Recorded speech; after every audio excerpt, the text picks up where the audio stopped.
এ যুবক, মানুষের সবচাইতে বড় চালান ঈমান।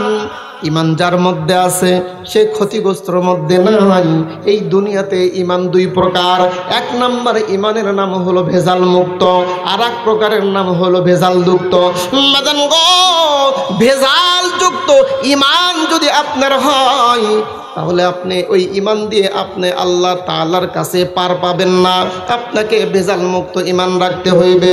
মাদান গো, ভেজাল মুক্ত ঈমান যদি রাখতে চান তাহলে আপনাকে আরো 3টা গুণ অর্জন করতে হইবে। ও যুবক ভাই, বর্তমান যুগে ঈমান চুরি হয়ে যায়।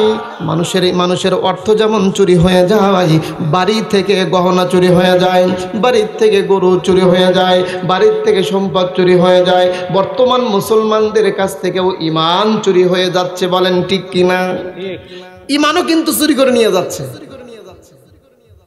আপনার গরু ছাগল চুরি করার চোর আলাদা, ঈমান চুরি করার ব্যক্তিও আলাদা। বাংলাদেশের মধ্যে ঈমান চুরি করার মানুষ হলো 2 প্রকার।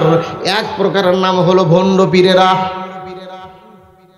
কথা কন না কে?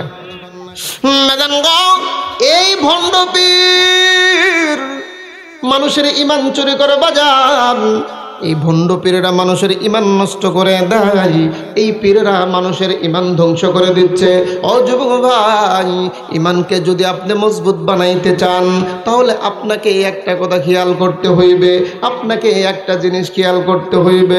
বাদান গো, আপনার দ্বারাই নেক আমল হয় কিনা এইটা খেয়াল করতে হয়। তার মানে কি আপনার ঈমান যদি ঠিক থাকে বাজান, তাহলে আপনার দ্বারাই নেক আমল হবে। বুঝতে হবে আপনার ঈমান আল্লাহ ঠিক রেখেছে।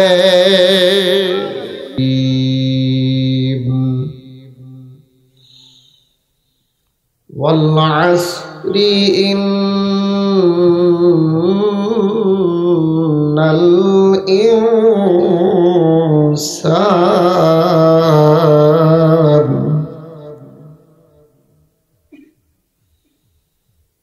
ইন্নাল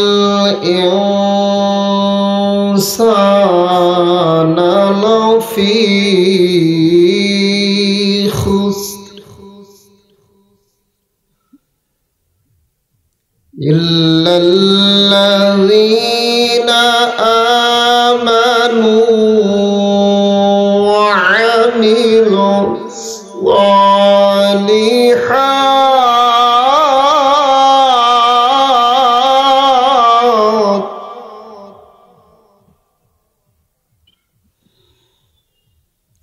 وعملوا الصالحات وتواصوا بالحق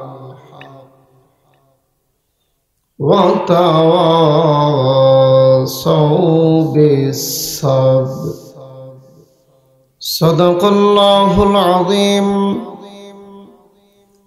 وقال النبي صلى الله عليه وسلم السخي حبيب الله ولو كان فاسقا أو كما قال عليه الصلاة والسلام.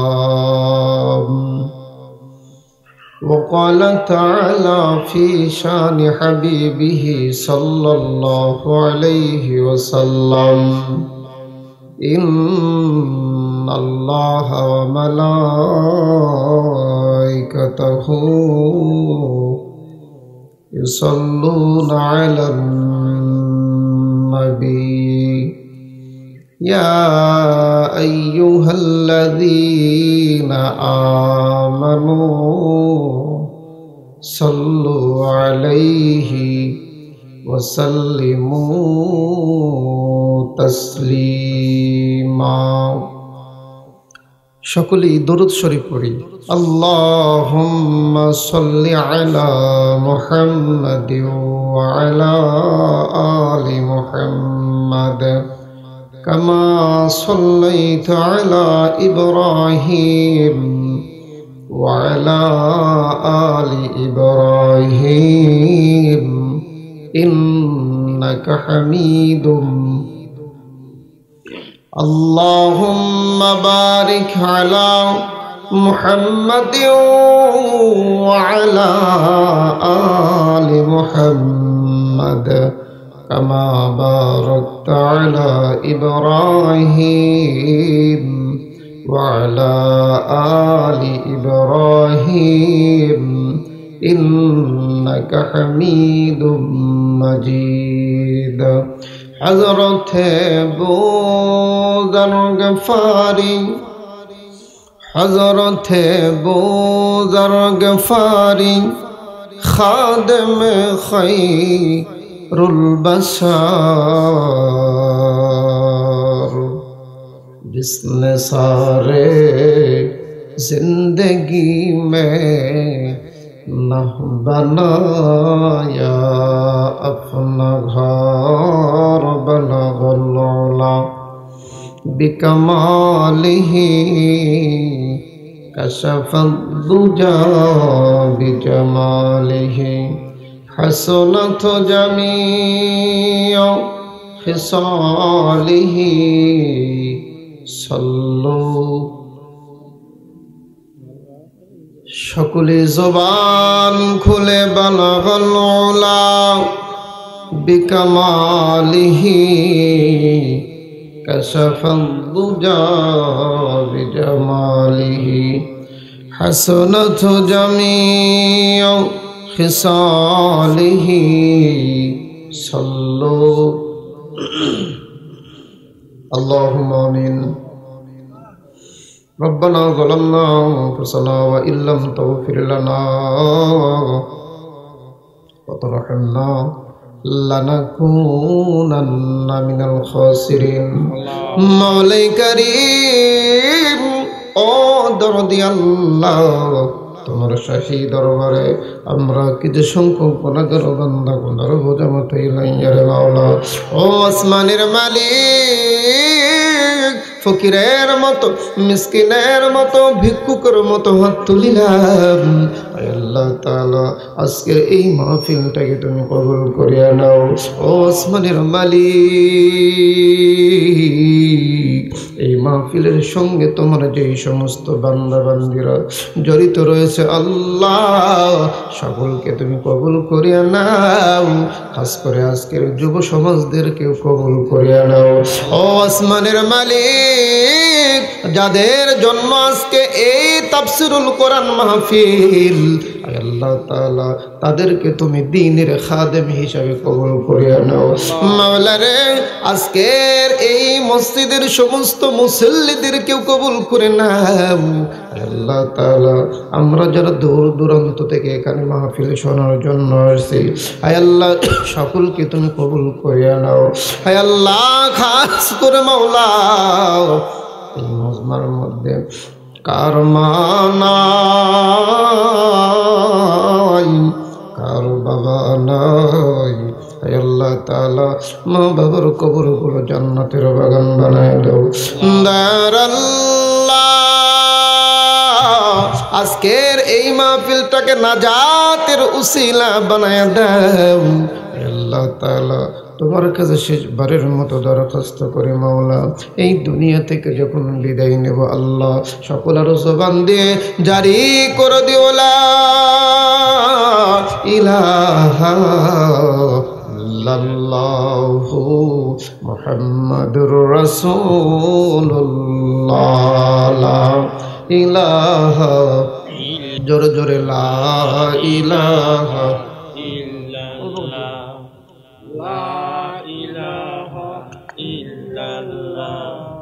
লা ইলাহা ইল্লাল্লাহ যার দিলে আছে আল্লাহর ভয় আল্লাহ আল্লাহ সব সময় যার দিলে আছে আল্লাহর ভয় আল্লাহ আল্লাহ সব সময় আহার নিদ্রা ভালো লাগে না ভালো লাগে শুধু ইল্লাল্লাহ লা ইলাহা ইল্লাল্লাহ লা ইলাহা ইল্লাল্লাহু বলরে পাগল মন লা ইলাহা ইল্লাল্লাহু বলরে পাগল মন মরণের কালে বুঝিতে পারবা মৌতের কালে বুঝিতে পারবা এই কালে মার কত গুণ লা ইলাহা ইল্লাল্লাহু বলরে পাগল মন লা ইলাহা ইল্লাল্লাহ জোরে জোরে লা ইলাহা ইল্লাল্লাহ লা ইলাহা ইল্লাল্লাহ দিন দরাদি মুসলমান জাতি আয় রে ছুটে আয় এই মাহফিলে ফুরসে গোলাপ দেখবি যদি আয় দিন দরাদি মুসলমান জাতি আয় রে ছুটে আয় এই মাহফিলে ফুরসে গোলাপ দেখবি যদি আয় এ তো জান্নাতের বাগান কত যুবক ছুটে এসে মধু করে প্রাণ এত জান্নাতের বাগান কত যুবক ছুটে এসে মধু করে প্রাণ আল্লাহর কাছে বলেন তারা মাওলার কাছে বলেন তারা ক্ষমা করে দাও এই মাহফিলে ফুরসে গোলাপ দেখ বিজু দিয়াই এই মাহফিলে ফুরসে গোলাপ দে বিজু দিয়াই লা ইলাহা ইল্লাল্লাহ লা ইলাহা ইল্লাল্লাহু মুহাম্মাদুর রাসূলুল্লাহ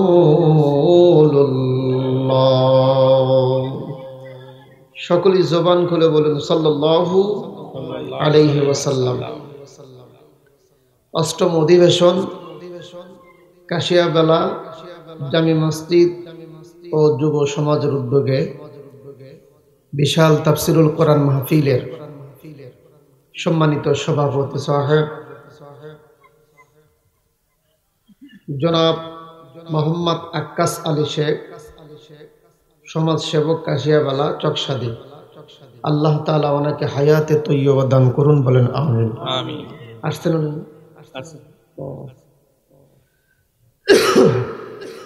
আজকের মাহফিলের প্রধান অতিথি জনাব জাহিদুল ইসলাম চেয়ারম্যান 5 নং মির্জাপুর ইউনিয়ন পরিষদ আল্লাহ তাআলা ওনাকেও দ্বীনের জন্য কবুল করে নেন বলেন আমিন আমিন আজকের মাহফিলের সুনাম ধন্য ব্যক্তি যেনাদেরকে দেখার জন্য দূর দূরান্ত থেকে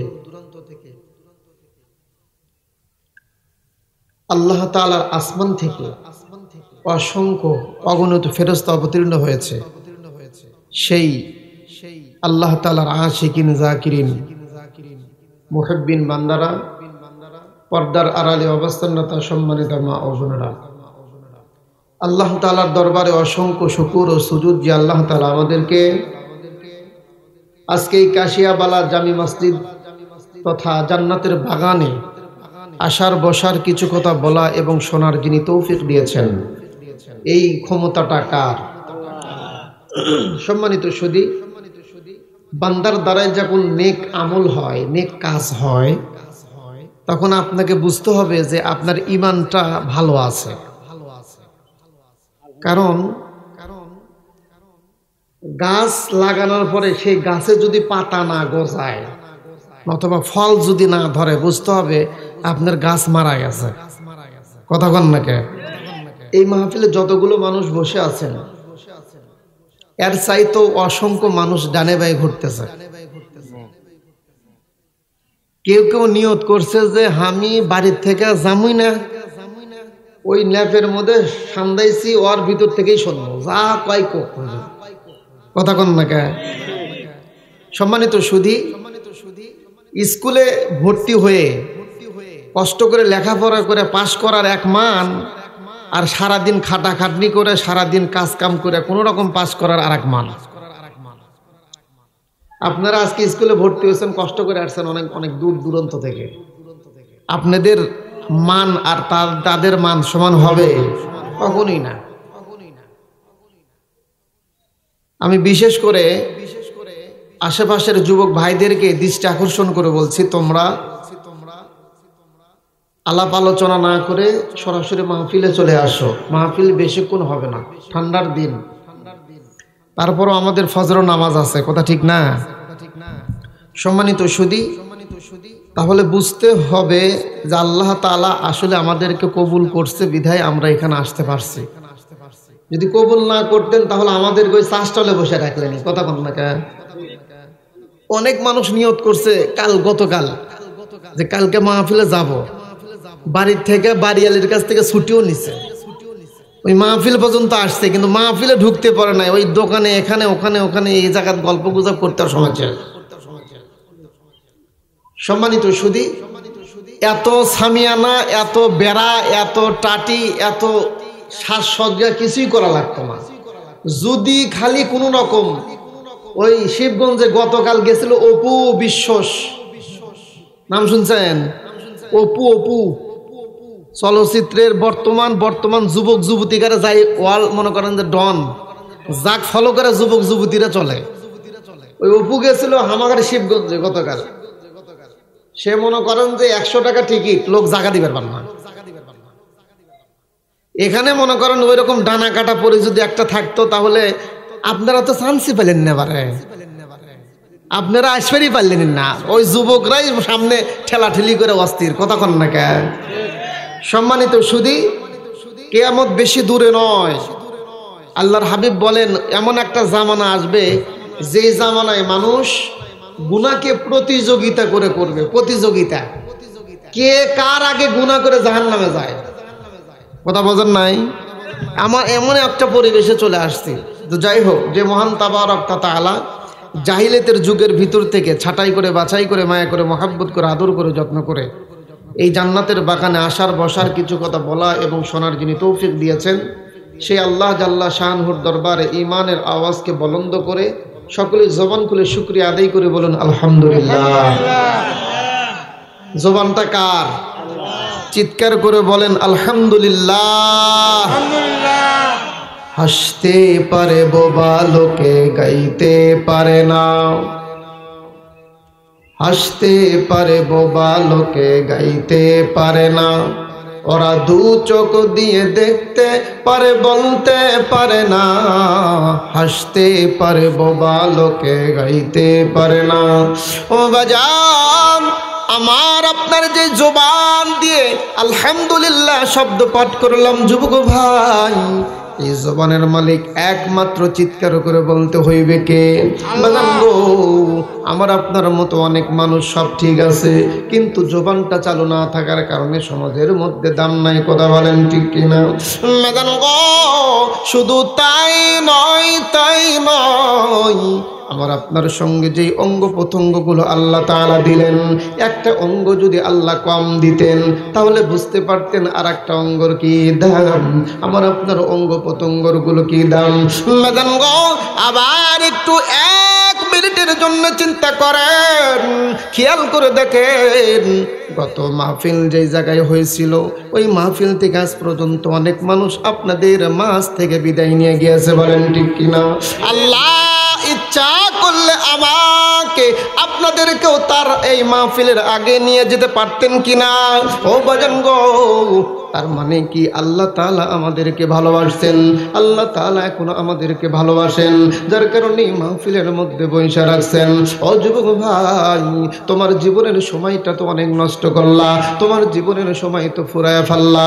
ও যুবক, খেয়াল করে দেখ দেখ দেখ, তোর বাবার দিকে লক্ষ্য করে দেখ, তোর দাদার দিকে লক্ষ্য করে দেখ, তোর নানার দিকে লক্ষ্য করে দেখ। তোর মতো যুবক তারাও কিনতেছিল, আজকে না ভাই, আজকে তাদের এই যৌবন বয়সটা নাই। ও যুবক ভাই, জীবনে বহুত কিছু করলাম, আজকে মাহফিলটাতে তোমরা চলে আসো। কিছু সময়ের জন্য কোরআনের মাহফিল তোমাদের জন্য হইবে, কিছু সময় ব্যাটারি চার্জ করবো আমরা, বলেন ঠিক কিনা? এই কোরআন থেকে আমরা ব্যাটারি চার্জ করতে চাই। এই ব্যাটারি যদি চার্জ করতে চাও তাহলে দূর থেকে হইবে না, ওই প্লাগের মধ্যে তোমার কলপটা লেগে দিতে হবে, বলেন ঠিক কিনা? ম্যাডাম গো, এই মোবাইলের চার্জ নাই, আপনি যদি বলের কাছে বা কারেন্টের তারের কাছে ধরে থাকেন কিন্তু চার্জ হবে না। হবে এই চার্জ করার জন্য আপনাকে এর ভিতরে কি ঢুকাইতে হইবে? 4000 ঢুকাইতে হইবে। 4000 ঢুকাইলেই শুধু চার্জ হইবে না, এই জায়গায় চার্জ ঢুকানোর জন্য আপনাকে কারেন্টের প্লাগের মধ্যে সেই চার্জারের সুইচ দিতে হবে। কে যুবক, তোমার কলবের মধ্যে যদি তুমি চার্জ ঢুকাইতে চাও, তুমি যদি কোরআনের চার্জ অন্তরের মধ্যে ঢুকাইতে চাও, ওই বাহিরে থাকলে কিন্তু চলবে না, এই মাইকের আওয়াজে তোমার চার্জ ঢুকবে না। ম্যাডাম গো, এই চার্জ যদি তুমি নিতে চাও, এই প্লাগের মধ্যে তোমাকে ঢুকতে হইবে, এই বাগানের মধ্যে তোমাকে ঢুকতে হইবে, তারপরে তোমাকে বসতে হইবে, তারপরে তোমার অন্তরটাকে কোরআনের সাথে লাগায়া দিতে হবে। যদি একবার তোমার মধ্যে কোরআন ঢুইকা যায়, আর তোমাকে কোনোদিন শয়তান নষ্ট করতে পারবে না। কিন্তু শয়তান তো আসতেই দিবে না, আসতেই দিবে না। শয়তান বলবে বসে থাক, আমরা এখান থেকে ভালো স্পষ্ট শোনা যায়। তারপরও আর এক বন্ধু বলবে ওইটা তো হামাগারের বক্তা, ওইটা তো অমুকের ভাই, ওইটা তো অমুকের বেটা। এ যুবক ভাই, আমি যদিও হামাগারের বক্তা, কিন্তু এই কোরআনটা কিন্তু আমাদের নয়, এই কোরআনটা আসছে আল্লাহর পয়গম্বরের মাধ্যমে, কথা বলেন ঠিক কিনা? ম্যাডাম গো, ডাক্তার যতই আপন হোক না কেন বাজার, রোগ কিন্তু আপন না। ডাক্তার আপন কিন্তু রোগ আপন না। ম্যাডাম গো, আপন ডাক্তারের উপর খেয়াল করে যদি ওষুধ না খান, আপনার রোগ কিন্তু ভালো হবে না। ডাক্তার যে হোক না কেন, আপনাকে খেয়াল করতে হইবে আমার অসুখ, আমার রোগ হয়েছে, ওই ডাক্তারের কাছ থেকে প্রেসক্রিপশন করে নিতে হবে, প্রেসক্রিপশন অনুযায়ী ঔষধ খাইতে হবে। যদি ঔষধ যদি ইমানের সাথে খাইতে পারেন বাজান, অবশ্যই অবশ্যই আল্লাহ তাআলা আপনার রোগ ভালো করে দিবেন, বলেন ঠিক কিনা? মানুষের জীবনের সবচাইতে মূল পুঁজির নাম হলো সময়। এই সময় যার নাই, সে বুঝতেছে কবরের যা কি ঠেলা, কথা কন না কে? আল্লাহ তাআলা কোরআনের মধ্যে বলছেন যে মানুষ মারা যাওয়ার পরে আল্লাহ বারবার বলবে, আল্লাহ আমাকে আর একবার সময় দাও, আর একটা বার, একবার খালি সময় দাও না কে, আমি যা দেখো কি করি। কোনো মসজিদ কাঁচা থবো না, কোনো মাদ্রাসার দান করা বাদ দেবো না, কোনোদিন মা বাবা আর পিটবো না, কোনোদিন সুদের কাছে যাবো না, কথা বল না। ওই চান্স, ওই সুযোগ পাবে? কোনোদিন পাবে না। পৃথিবীতে যত দামি মানুষ হোক, সে দুনিয়াতে থাকতে পারিবে না। যেই পয়গম্বর মদিনার জমিনে ঘুমায় আছে, সেই পয়গম্বরের উপরে আমরা একটু সংক্ষিপ্ত দরুদ পড়ি, বলেন সাল্লাল্লাহু আলাইহি সাল্লাম। সম্মানিত সুধী, সেই পয়গম্বরের উপরে এই কিতাব নাজিল হয়েছে, আর নাম হলো আল কোরআন। এই দুনিয়াতে যত আইন যত আইন আছে, এই কোরআনের আইন যেই জায়গার লাগানো আছে, সেই জায়গাগুলা স্বর্ণের চাইতে দামি হয়ে গেছে। শুধুমাত্র একটাই কারণ, সেটা হলো কোরআনের সহবত, কোরআনের সংস্পর্শ, কোরআনের টাচ যখন যার সাথে লাগবে, আল্লাহ তাআলা তাকে তত দামি বানায় দিবে। সম্মানিত সুধী, এই পবিত্র কালামুল্লাহ থেকে আমি একটা সূরা, ছোট্ট সূরা তেলাওয়াত করেছি। এই সূরার ভিতরে 4টি আলোচনা আছে। এই 4টি আলোচনা নিয়েই আজকের আলোচনা। আশা করা যায় 4টি আলোচনা শেষ করে দেবে ইনশাআল্লাহ। লা ইলাহা ইল্লাল্লাহ, লা ইলাহা ইল্লাল্লাহ, লা ইলাহা ইল্লাল্লাহ, লা ইলাহা ইল্লাল্লাহু মুহাম্মাদুর রাসূলুল্লাহ সাল্লাল্লাহু আলাইহি ওয়াসাল্লাম। এর ভিতরে একটা সূরা আছে, সূরার নাম হলো সূরা আসর। অনেকেই আপনারা জানেন, এখানে যারা আছেন, যারা নামাজ কালাম পড়েন, অনেকেই জানেন সূরা আসর। এই ছোট্ট একটা সূরার যদি কোনো ব্যক্তি মেনে চলে, তার আর অন্য কিছু করা লাগবে না। এই এক সূরাতে সে আল্লাহর ওলি। সুবহানাল্লাহ বলেন। আসলে তো জাননেওয়ালা মানুষ কিন্তু বহুত, মাননেওয়ালা মানুষ খুবই কম। দেখবেন তো উপদেশ দেওয়ার সমাজে বহুত লোক আছে, নাই? বহুত লোক উপদেশ দেয়, কিন্তু মানার ক্ষেত্রে যা দেখেন ওই ধার ধরিতি নাই। আল্লাহ তাআলা বলেন যে আমি সময়ের কসম করে তোমাদেরকে বলতেছি, সময়ের কসম। কসম কোন সময় মানুষ করে? কসম ওই সময় করে যখন কোনো বস্তু কোনো ব্যক্তিকে বিশ্বাস করাইতে গিয়ে অপারগতা হয়ে যায়। অপারগতা, যে আপনার কথা সে বিশ্বাসই করতেছে না। আপনার বন্ধুক বলতেছেন যে ভাই তোর পকেটে যে টাকা আছে ওই টাকা কিন্তু আমি নিই নেই, আমি কিন্তু ওই টাকা নিই নাই। ওই বলতেছে না তুই নিছু, বলতে সত্যি নিই নাই না তুই। এখন ওই বন্ধু তখন এটাকে বিশ্বাস করানোর জন্য ওই সব সময় একটা জিনিস খোঁজে, সেটা হলো কোন বস্তুটা বেশি দামি এই জায়গায়, ওই বস্তুকে টাচ করা, ওই বস্তুকে সামনে উপস্থাপন করা। কথা ঠিক কিনা? ফট করে মাথা হাত দিয়ে কই যে ভাই এই মাথার কসম করে বলতেছে আমি নেই। ওই তো ইচ্ছা করে হাতের কসম খেতে পারতো। কথা ঠিক কিনা? নাকের কসম খেতে পারতো। খাই কি মানুষ? মাথার খাবি নাই চোখের খাবি। কারণ কি? কারণ হলো এর ভিতরে যত কিছু আছে তার মধ্যে মাথা হলো কি একদম মেন, খালি দাম না। এই হেড না থাকলে পুরো সমাজ অচল। কথা ঠিক না? তখন ওটা প্রমাণ করার জন্য বলে আমি মাথার কসম করে বলতেছি, চোখের কসম করে বলতেছি। এখন একটা মাসআলা শোনেন, সেটা হলো আল্লাহর নাম ছাড়া কোনো বস্তুর কসম খাওয়া যাবে না। আল্লাহর নাম ব্যতীত কোনো জিনিসের কসম খাওয়া যাবে। আমরা অনেক সময় রাগের মাথায় কসম খাওয়ার হাফেজ হলো মহিলারা। কথা কন না কে? মহিলার আসে নাই মাহফিলে? এই বিটি ছোলেরা এরা সবচেয়ে বেশি কসম খায়। কোনো কথা না হতেই কবি যে আমাকে এটা হয়েছে, আমি যদি এটা না, আমি যদি এটা করে থাকি আমি যেন কালকেই মরি। নতবা ওর বেটা বিটি আছে, ফট করে মাথা হাত দিয়ে কবি যে আমার বেটার মাথার কসম করে বলতেছি, আমার বিটির মাথার কসম খায় বলতেছি। এই মহিলারা বেশিরভাগ কসম খায়। কথা কন না কে? মহিলাদের মধ্যে সবচাইতে দুইটা গুণ বেশি। একটা হলো এরা মানসাতে পাকা, খালি মানসাত করে। আর আগে মানসাতের জায়গায় হলো মাজার, নতবা কোনো পীরের দরবার, নতবা কোনো গাছ গাছালি, নতবা অমুক জায়গার মনে করেন ঢেল পীর, আবার খেতা পীর, সালা পীর, এগুলা মনে করেন এরা বেশি খোঁজে। শিরক করার হাফেজ হলো মহিলারা।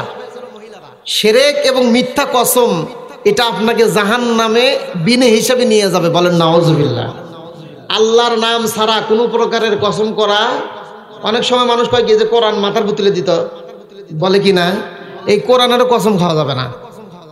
কসম শুধু একমাত্র কার করতে হবে? আল্লাহর। আল্লাহর ছাড়া কারো কসম করা যাবে না, এটা মনে রাখবেন। আল্লাহ তাআলা আমাদেরকে ওয়াজ শোনানোর আগে কসম করছেন কিসের? সময়ের। তাহলে বোঝা গেল আমাদের জীবনের যে সময়টা এটা সবচাইতে দামি জিনিস। কথা ঠিক কিনা?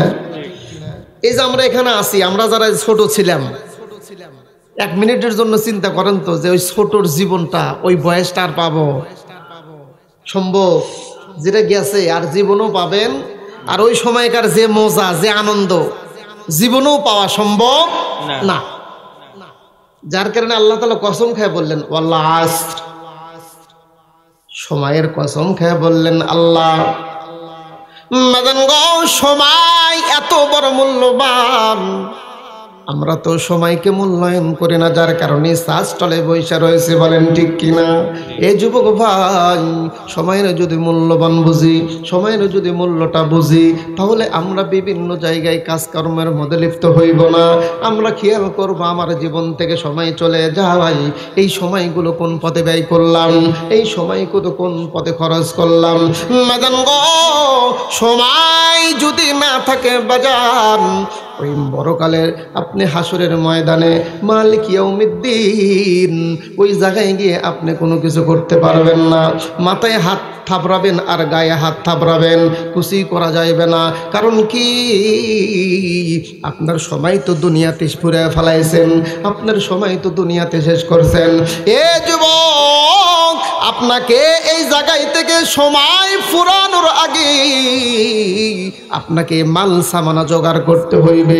কারণ কি, আপনার অনেক দূর একটা জার্নিং আছে, অনেক দিন সফর আছে, অনেক দূর সফর যদি করতে চান, আপনাকে মাল সামানা জোগাইতে হইবে, সেই মাল সামানা নিয়ে সফর করতে হইবে।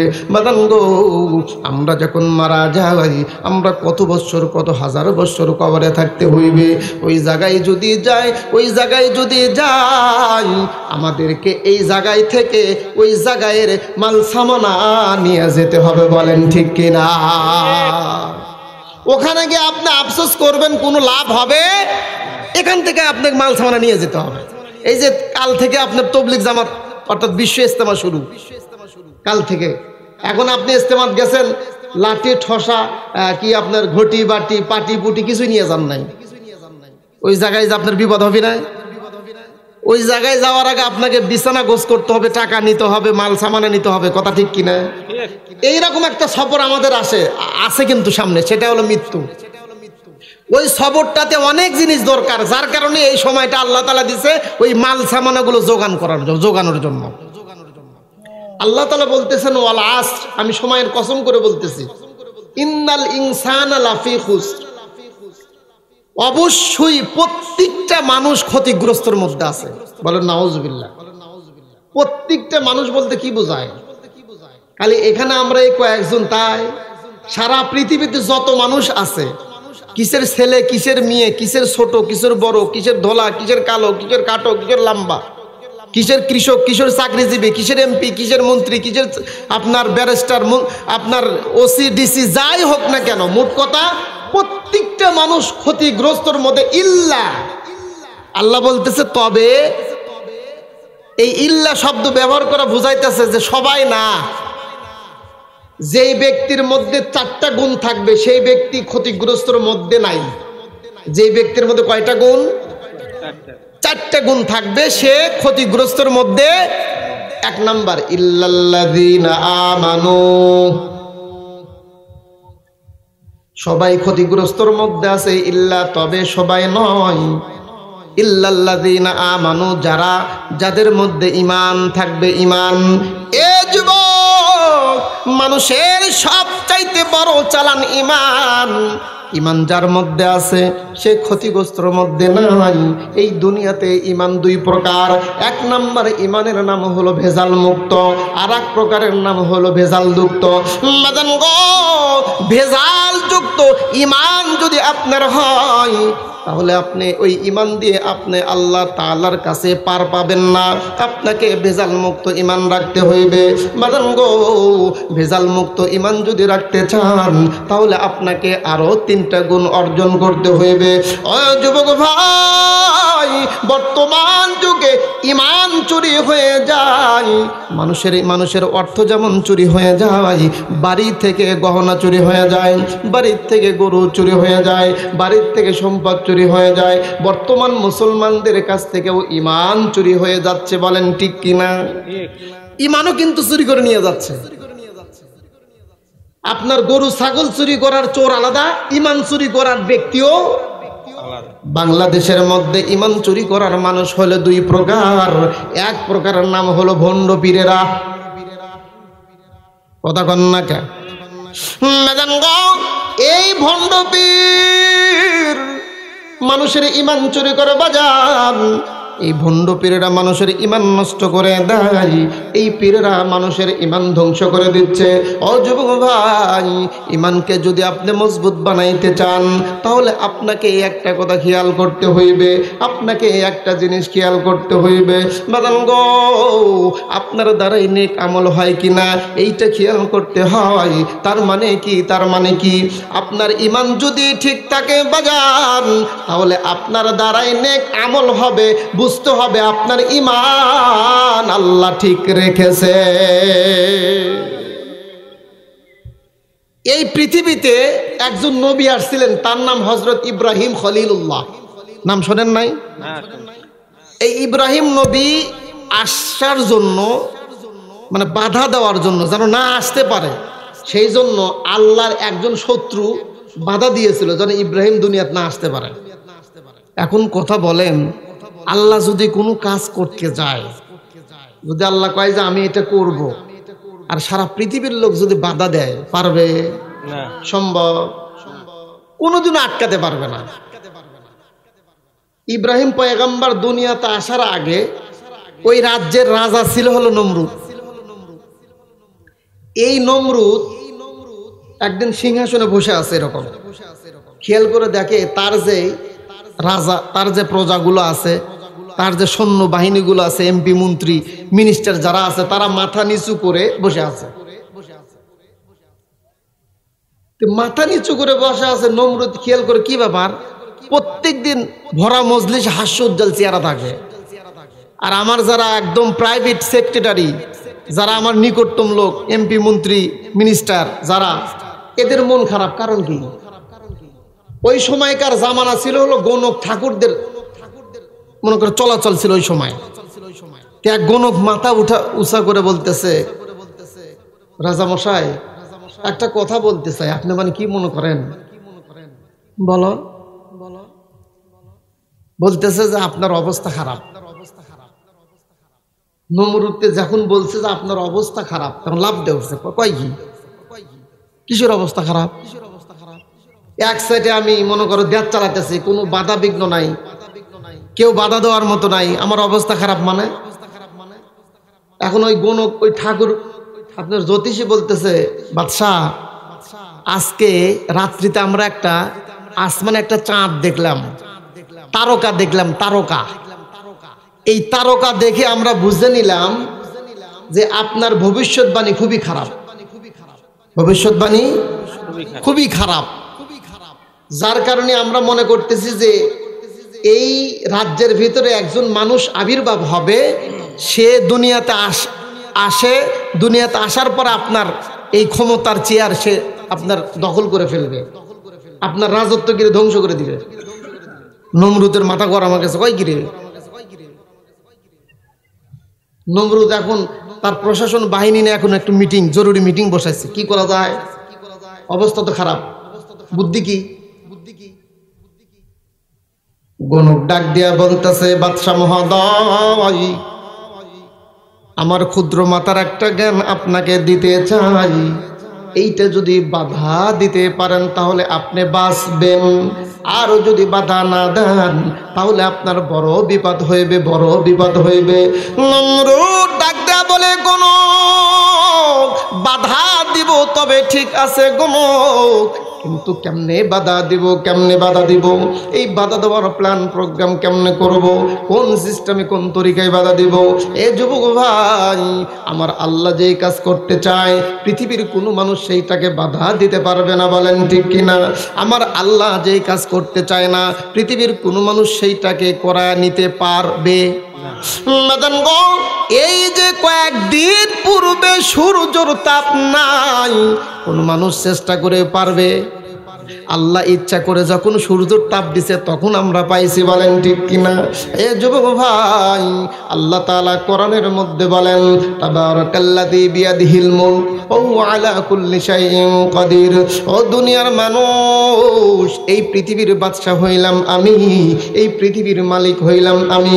মাদান গো, নমরুদ জ্যোতিষীকে ডাক দেয়া বলছে যে বলো বলো বলো কেমনে বাধা দেওয়া যায়, কেমনে কি করা যায়।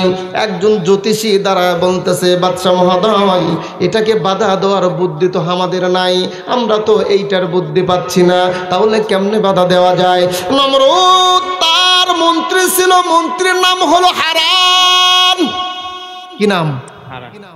এই হারান মন্ত্রী এমন মন্ত্রী বাজান, আসলে যারা ক্ষমতার চেয়ারে থাকে সবাই কিন্তু খারাপ নয়, এদেরকে পাম দিয়ে দিয়ে খারাপ বানায়। কথা কোনো কয় না। হাসিনা কি খুবই খারাপ? একেবারে খালি পাম দেয়, পাম। খালেদা কি খারাপ? খালি গ্যাস মারে। ও যে দেখেন না আমাদের প্রাইম মিনিস্টার এক চামচা আইভি রহমান, আইভি চেনেন না? ওই পাম মারছে। কি পাম শুনছেন? কয় যে আমার মরণের টাইমে যেন জয় বাংলার স্লোগান বাড়ায়। ওই কিন্তু গ্যাস মারছে ওইটা। প্রধানমন্ত্রী তাহাজ্জুদ পরে, কোরআন পরে, সেও দুয়ার মধ্যে কয় আল্লাহ যেটাই হোক হোক মরণের টাইমে যেন আমার জবান দেখি বাড়ায়, কালেমা বাড়ায়। আর ওই কি গ্যাস মারতেছে, কয় আমার মরণের টাইমে যেন জয় বাংলা স্লোগান বাড়ায়। নাউজুবিল্লাহ, কমা কেউ করছে না। বাড়ির যা কয়েন। হারান ডাক দেয়া বলতেছে বাচ্চা মহোদয় কি করা যায়? তাহলে এই পদ্ধতি একটা আছে, আপনি সেইটা মানবেন কিনা? বলছে বলো বলো তাড়াতাড়ি বলো কি করা যায়। হারান বলতেছে আপনার রাজ্যের মধ্যে লকডাউন দেন। কি ডাউন? দেখেন নাই? খালি বলে রাত করে বলে আপনার ওই আসরের পর থেকে সারা রাত বলে করোনা খালি এরকম করে বেড়ায়। কথা কমা কয় না। অজগুবি আডা, অজগুবি অজগুবি। রাত করে বলে করোনা এরকম করে বেড়ায়। কে যে করোনা সকালবেলা খুঁজে, যে করোনা সকালবেলা পায় না, সে করোনা আবার রাতে কোন থেকে আসো? কি দেও দোষ জিন হয়েছে? অজগুবি এমনি এটা। আরে যেখানে করার নাই সেখানে তো এরকম অজগুবি ফতুয়া। সবাই ঠিক করেন না? সবাইকে ঠিক করেন। গুণবি হ্যাঁ জোরে কথাও বলেন না, ঠিক না ব্যাঠে? ওই একজন ঘুমাচ্ছে, এক জায়গায় তোলেন, তাড়াতাড়ি জায়গায় তোলেন, তাছাড়া কিন্তু বয়ান হবি না। বাইত কেসাল করে যাচ্ছে, কষ্ট হচ্ছে। নমরুদ ডাক দেয়া বলতেছে হারান, আমার রাজ্যের মধ্যে সর্বপ্রথম 1 নাম্বার জারি করলাম। কি জারি? আমার রাজ্যের মধ্যে লকডাউন দাও, লকডাউন দাও। হারান বলতেছে বাদশা মহোদয় এই কথা যদি আমার মুখ দিয়ে বলি তাহলে সমাজের মানুষ বিশ্বাস করবে না, সমাজের মানুষ খুব একটা মানবে না। আপনার জবান দিয়ে যদি বলা যায় তাহলে এলাকার সব মানুষ ছোট থেকে বড় পর্যন্ত সবাই মানার চেষ্টা করবে। বলেন ঠিক কিনা? এ যুবক, কারণ কি? কারণ কি? মানুষের মাধ্যমে একই কথা একজনের মাধ্যমে বললে সেইটা কার্যকারী বেশি হয়, আর একজনের মাধ্যমে বললে কার্যকারী কম হয়। একই জিনিস মানুষ ভেদে কিন্তু দাম কম বেশি হয়। বলেন ঠিক কিনা? দেখেন না লক্ষ লক্ষ টাকা খরচ করে ওই যে পরিমণি বুবুলি 11 টাকা দিয়া অ্যাড করায়, অ্যাডভান্স করায় না? গন্ধরাজ তেল খোঁজ নিয়ে দেখেন ওই পরিমণিকে আর 14 গোষ্ঠী গন্ধরাজ তেল ব্যবহার করে না, অথচ ওই টিভির মধ্যে করতেছে গন্ধরাজ মাথার দিয়ে এরকম করতেছে। কথা কন না কে? ওই জীবনেও ব্যবহার করেন না। এই যে বিভিন্ন আপনার প্লেয়াররা অ্যাডভান্স করেন, অ্যাডভান্স বিস্কুটের অ্যাডভান্স করে, ব্রাশের অ্যাডভান্স করে, এদের অ্যাডভান্স করে, খোঁজ নিয়ে দেখেন ওই জীবনেও ওগুলো ব্যবহার করে না, কিন্তু মানুষকে ফাঁকি দিয়া ওই বুঝাইতেছে আমিও করি তোমরাও করো। সবাই তোমার ঠিক কয় না? ঠিক না ব্যাঠে? যা তার মানে কি সব লোক দিয়ে সব কথা বলালে কার্যকর হয় না। হারান ডাক দিয়া বলতেছে ও নমরুদ মশাই কি বুঝতেছেন? এই কথা যদি আমি বলি তাহলে সমাজের লোক বলবে এটা হারানের চক্রান্ত। নমরুদ ডাক দিয়া বলতেছে চিন্তা করো না, চিন্তা করো না, আমার মুখ দিয়েই বলবো কোনো টেনশন নাই। তাহলে কি বলতে হইবে? ও বাদশাহ, আপনার এই গদি যদি টিকাইতে রাখতে চান, আপনার ক্ষমতা যদি টিকায় রাখতে চান, নমরুদ ডাক দিয়ে বলতেছে কি করতে হইবে তাড়াতাড়ি বলো। এই তো বললাম আপনি সর্বপ্রথম লকডাউন দেন। নমরুদ বলতেছে লকডাউন দিয়ে কোনো কাম হইবে নি? কয়ে হ্যাঁ হবে। কি লকডাউন দিবেন? এই লকডাউন দেন 1 2 3 দিন পর্যন্ত কোনো মানুষ নিজের স্ত্রীকে বিছানায় নিতে পারবে না। স্ত্রী লকডাউন। কি লকডাউন? স্ত্রী লকডাউন। আরে ভালো করে শোনেন, জীবনে তো বহু দশ শুনছেন। এলা আসলো কয় থেকে? এলা আগেরকার যুগে হয়েছে যে, কথা কমা কয় না রে, এগুলো যা আগে হয়েছে। নমরুদ ডাক দিয়া বলতেছে এই আমার রাজ্যের সমস্ত প্রজারা, সব ব্যক্তিদেরকে ঘোষণা করে দাও। তখন তো এইরকম ক্যামেরা টিভি সিটি ছিল না বাজান। তখনের মানুষ খবর প্রচার হইতো আপনার ওই পাহাড়ের মাথায় উঠে বলতো তোমরা এই কাজগুলো করবা না, তোমরা এই কাজগুলো করবা। তখনকার ঘোষণা হইতো পাহাড়ের উপর উঠিয়া। নমরুদ ডাক দিয়ে বলতেছে তোমাদের 3 দিন স্ত্রী লকডাউন। যেমন আমাদের লকডাউন দিছিল, খবরদার বাড়ি থেকে বের হইতে পারবা না, মসজিদে যাইতে পারবা না। এ যুবক ভাই, এক সামারের বাচ্চা আমার সাথে খারাপ ব্যবহার করছে। এক সামারের বাচ্চা। কিসের বাচ্চা? সামারের বাচ্চা। আমি মসজিদে গেছি নামাজ পড়ার জন্য, এই করতো মসজিদে। এক থানার দারোগা ওই আমার মনে করেন যে দেখার পর যাতা এই ভাষা সেই বিভিন্ন অকাত্য ভাষায় আমার গালিগালাজ করতেছে। এই সরকার নিষেধ করছে, তারপর মসজিদে আসছে হ্যান ত্যান আবি যাবি, আপনি এখানে নামাজ পড়ান কেন? আমি কিন্তু মসজিদের তো 5 ওয়াক্ত নামাজ পড়েন, আমি শুধু কি খতিব, আমি তো 5 ওয়াক্ত না। আমি আসছি প্রয়োজন ক্ষেত্রে তো বাড়ানো জায়েজ আছে, সরকারের জায়েজ আছে না? প্রয়োজন ক্ষেত্রে আসছি, প্রস্তাবের জন্য মসজিদে গেছে, ওই আমার সামনে পাইয়া যা তা। আমি তখন খেয়াল করে দেখলাম যার মাও বাপ বৈধ তাই সেই সন্তান কোনোদিন ওলামায়ে কেরামের সাথে খারাপ ব্যবহার করবে না। আরো আস্তে কান, আরো আস্তে কান। আরে কিছু সামারের বাচ্চা আছে যারা আলেমকে গালা ধাক্কা দেয়, যারা আলেমের টুটি চিপে ধরে, যারা আলেমকে কষ্ট দেয়, এরা হলো অবৈধ পিতার সন্তান, এরা বৈধ নয়। যেই ওসি, যেই ক্ষমতাসীন, যেই ব্যক্তির কাছে ক্ষমতা আছে সে যাই হোক, যুবক খবরদার, কমসে কম ওলামায়ে কেরামের বরদোয়া নিস না। তোর হয় বিটি হাইকে ঘুমাইকে খাবি, তোর বেটা না হয় তাল হয়ে রাস্তাটা ঘুরবি, কথা কয় না রে। অধিকাংশ চাকরিজীবীর খোঁজ দিয়ে দেখেন প্রশাসনের, আর বিটি এটা নয় বেকা হয়ে আছে, আর বেটা এরকম হয়ে আছে, কথা কম কয় না। কারণ এই জাতটা জুলুম করে না, এই এলাকার জাতটা জুলুম করে না। তার মানে ভ্যানওয়ালার কাছ থেকে চাচ্ছে ঘুষ 10 টাকা। কয় টাকা? কষ্ট হচ্ছে। এখন ভ্যানওয়ালা করতেছে যে ভাই সকালবেলা ভাড়া ঠিক করছি 50 টাকা, বগুড়া নিয়ে যাবো। আমি আপনি 50 টাকার মতো 10 টাকা, আমি তো ভাড়াই পাই নাই, 10 টাকা কোনটা দেবো? তাহলে 5 টাকা দে। কয় টাকা দে? 5 টাকা। কইতেই যে টাকা নাই, তাহলে একটা বিড়ি দে। এরকম কি না? কথা কমা কয় না? আজ কথা কয়া লাগবে। আর মাহফিল না করিবার করিবা না করে আজকে মাহফিল ফিনিশিং দিয়ে যাবো, কথা কন না কে? কয় বিড়িও নাই, কয় তাহলে পিপটা শুনতে। এরা হলো এই জাত।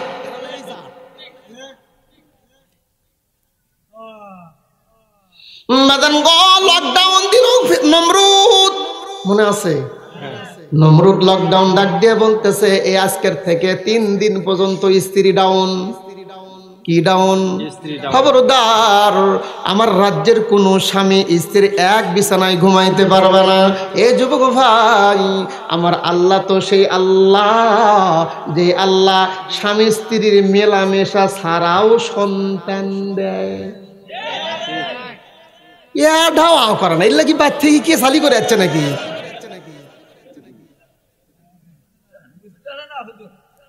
আমার আল্লাহ সেই আল্লাহ বাজান, আমার আল্লাহ তো সেই আল্লাহ যিনি স্ত্রীর মেলামেশা ছাড়াও সন্তান দিতে পারে। কথা বলেন ঠিক কিনা? এ যুবক ভাই, আমরা তো সেই আল্লাহর পায়ে সেজদা দিই, আমরা তো সেই স্রষ্টার পায়ে সেজদা দিই যে আল্লাহ ওই গমের ভিড়ের মধ্যে আমরা চুরি করে যদি গম খাই তাও দেখে, আমরা যদি টেবিলের নিচ দেখাই তাও দেখে, আমরা যদি গভীর রজনীতে সেজদা দিই তাও দেখে। আল্লাহ তাআলা ডাক দিয়া বলতেছে, এ নমরুদ, তোর যেই কারবার তুই যেই কারবার চলতেছে নমরুদ, তুই বেশি দূরে আগাইতে পারবি না, তুই সামনে আগাইতে পারবি না। বাজান গো, নমরুদ ফরমান জারি করলেন, 1 2 3 1 2 3 1 2 3 3 দিন পর্যন্ত স্ত্রী ডাউন। খবরদার, কোনো মানুষ নিজের স্ত্রী কিনে বিছানায় ঘুমাইতে পারবে না। আল্লাহ তাআলা মুস্কি হাসি দেয়, ডাক দিয়া বলে, জিবরাইল টেনশন করবা না, আমি আল্লাহ নমরুদের সাথে একটু মস্কারি করে কি করি। আমার আল্লাহ তাআলা নমরুদের খালি কাই কারবার দেখে আর মুস্কি আসে। নমরুদ 3 দিন লকডাউন দিল, কোনো স্বামী স্ত্রী বিছানায় ঘুমাইতে পারবে না, স্বামী থাকবে এক জায়গায়, স্ত্রী থাকবে আর এক জায়গায়। এ যুবক ভাই, যত আইন করেন না কেন, মনের মধ্যে আইন হলো সবচাইতে বড় আইন, নিজের বিবেক হইল বড় আইন। ইব্রাহিমের বাবার নাম ছিল আজর। আজর, ইব্রাহিমের বাবার নাম ছিল আজর। কোন কিতাবে আসছে তারেক, তার বাবার নাম ছিল তারেক নতুবা আজর, যেইটাই ধরেন না কেন। ইব্রাহিমের বাবা নমরুদের প্রাইভেট সেক্রেটারি ছিল। তার কাম ছিল কি, তিনি তরল ধরিয়া থাকতো, তিনি বাতি আর তরল ধরে থাকতো। নমরুদ রাত্রিতে আরামসে ঘুমাইতো। নমরুদের যিনি একদম খাস লোক, তার নাম ছিল তারেক। এই তারেক হলো ইব্রাহিমের পিতা, বাবা। এখন তার কাজ কাম, রাত্রে যখন নমরুদ ঘুমায় তার দরজায়, আগে তো এরকম বল ছিল না, ওই ল্যাম্পো ধরে থাকতো আর হাতে তরল নিয়ে থাকতো, কেউ যেন আক্রমণ করতে না পারে। আরে যারা আল্লাহর খলিফা, যারা আল্লাহর প্রেমিক, যারা আল্লাহর নেতৃত্ব করে, তাকারে ওই তরল নিয়ে খাড়া থাকা লাগে না। কথা কমা কয় না রে। ওমর রাদিয়াল্লাহু তাআলা তিনি রাত্রে ঘোরেন নাই, কোন তরল লাগছে।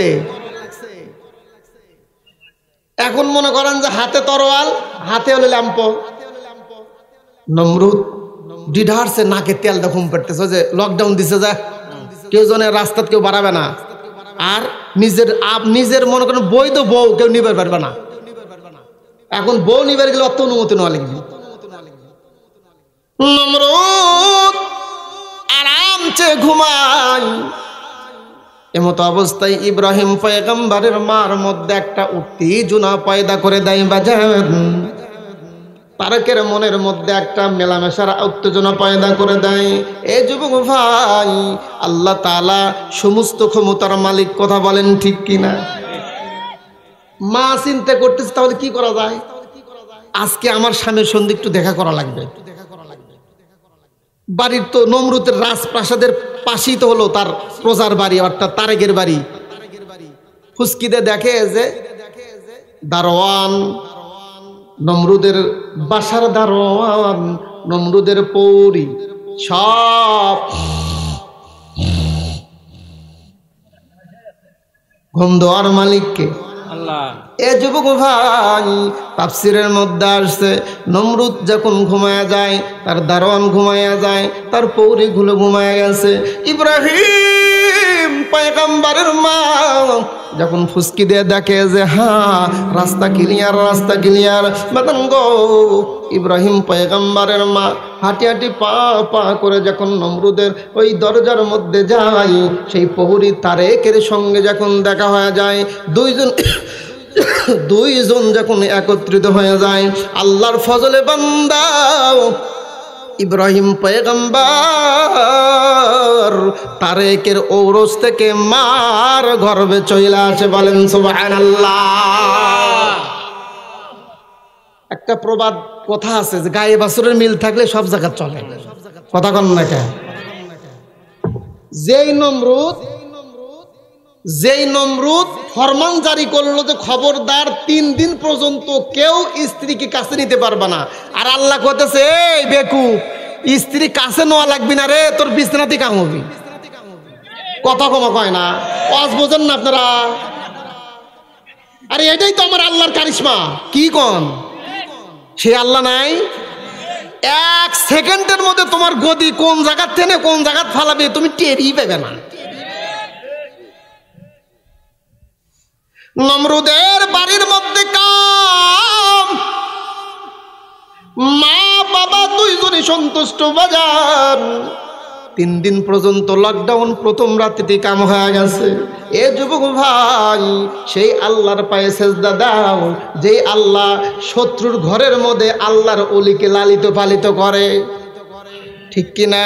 ফেরাউন চাচ্ছিল মুসা যেন দুনিয়াতে না থাকে বাজান, মুসা যেন দুনিয়াতে না বাঁচে। আল্লাহ তাআলার নিজাম, আল্লাহ তাআলার সিস্টেম, ফেরাউনের বাড়িতে মুসার লালন পালন। এটাই তো আমার আল্লাহর কারিশমা, আল্লাহর ক্ষমতা। এমন ভাবে লালিত পালিত করছে, মুসা আলাইহিস সালামের একটা থাপ্পড়ই খাইছে। খায় নাই? ফেরাউন খায় নাই? ওই যা কইছে যে এত সুন্দর চেহারা, এত সুন্দর সন্তান, যা কেবলই মুসা আলাইহিস সালামের গালে। আমরা তো সাধারণত কিন্তু একটা নিয়ম আছে, ছোট সুন্দর বাচ্চা ফুচ্চা দেখলে কিন্তু কোলে না চুমা খায়, খায় কিনা? ফেরাউন এখন কইতেছে এত সুন্দর বাচ্চা, আল্লাহ কইতেছে যে এত সুন্দর বাচ্চা তুই না নিষ্পার না করছিল, তুই না বাধা দিছিল, আমি আল্লাহ ঘুরে আবার তোর বাড়িতে পাঠিয়ে দিছি, তুই এখন ভালো করে এক লালন পালন কর। লালন পালন করতে করতে যা চুমা খাবেন নিচে, ফেরাউন বাম হাত দিয়ে কষে একটা থাপ্পড় মারছে, ফেরাউনের গালে কষে একটা থাপ্পড় মারছে মুসা আলাইহিস সালাম। তখন তো ছোট মানুষ, শিশু বাচ্চা। ফেরাউন এখন ওই থাপ্পড় হাতটা ধরে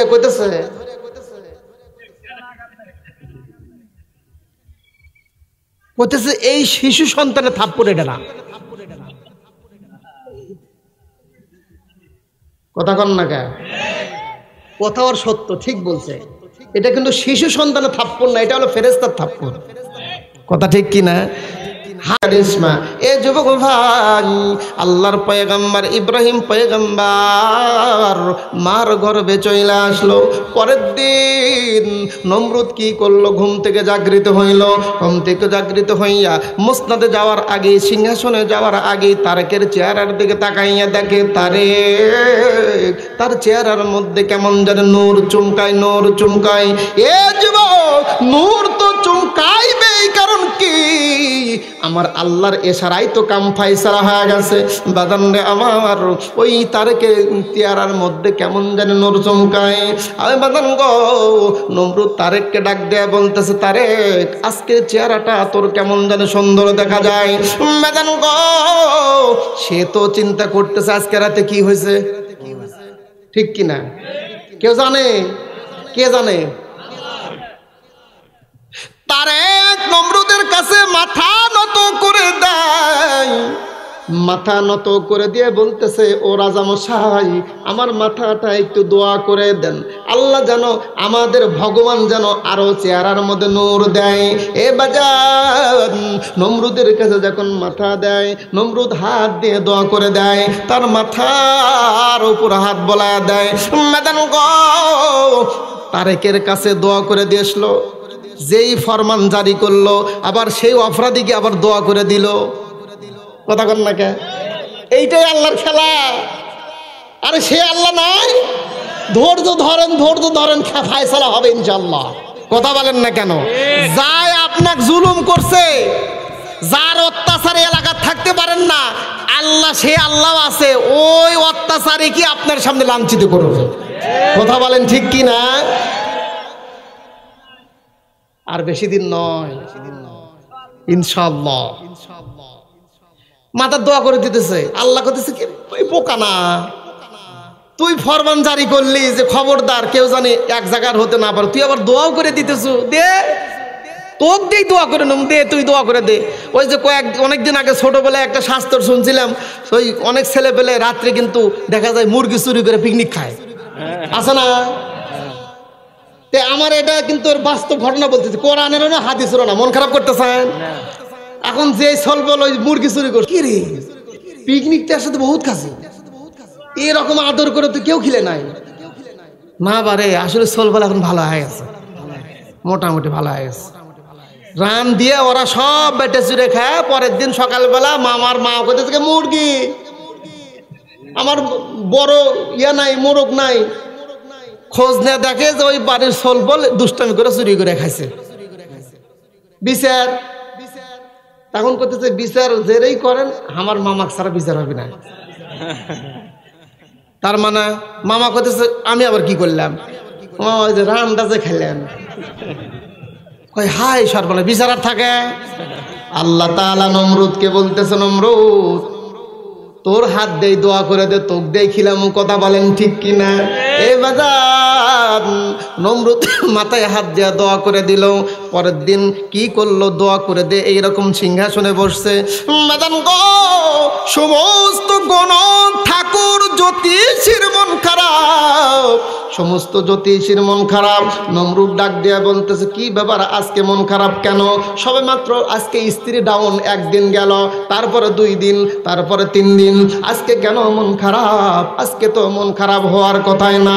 ম্যাডাম গো, জ্যোতিষী দ্বারা বলতেছে, ও বাচ্চা মহোদয় খবর খারাপ, খবর খারাপ। নমরুদ বলতেছে, কি খবর খারাপ, কি খবর খারাপ, কি হইল, কি হইল? ও বাজান আল্লাহ আল্লাহ তাআলা বলতেছে, তুই যতই খবর খারাপ কোস আমার কাছে ভালো, তোর কাছে খারাপ হয়ে লাভ নাই। ও যুবক, নমরুদ বলতেছে, কি খারাপ, কি খারাপ, কি খারাপ হইল তাড়াতাড়ি বলো। বলতেছে, বাদশা মহোদয় যেই লকডাউন আপনি দিলেন, যেই বিছানা ডাউন আপনি দিলেন, যেই স্ত্রী ডাউন আপনি দিলেন, সেইটা আজকের রাত্রি ফয়সালা, সেটা আজকেই রাত্রি কাম হয়ে গেছে। কও কি আমার ফরমানকে মানা না? কয় মানা না মানে সব জায়গা প্রশাসন দিছি, তারপরও কি থেকে কি হলো বাদশা বুঝতে পারলাম না, কারণ ওই তারকা আজকে দেখে আর নাই, তার মানে ওটা চলে গেছে। সুবহানাল্লাহ বলেন। খারাপ লাগতেছে, চলবে, সবাই ফেলে দাও। মাঝে মাঝে যেগুলো না খেলে আবার পারবো না তো। মন খারাপ করতেছেন নাকি?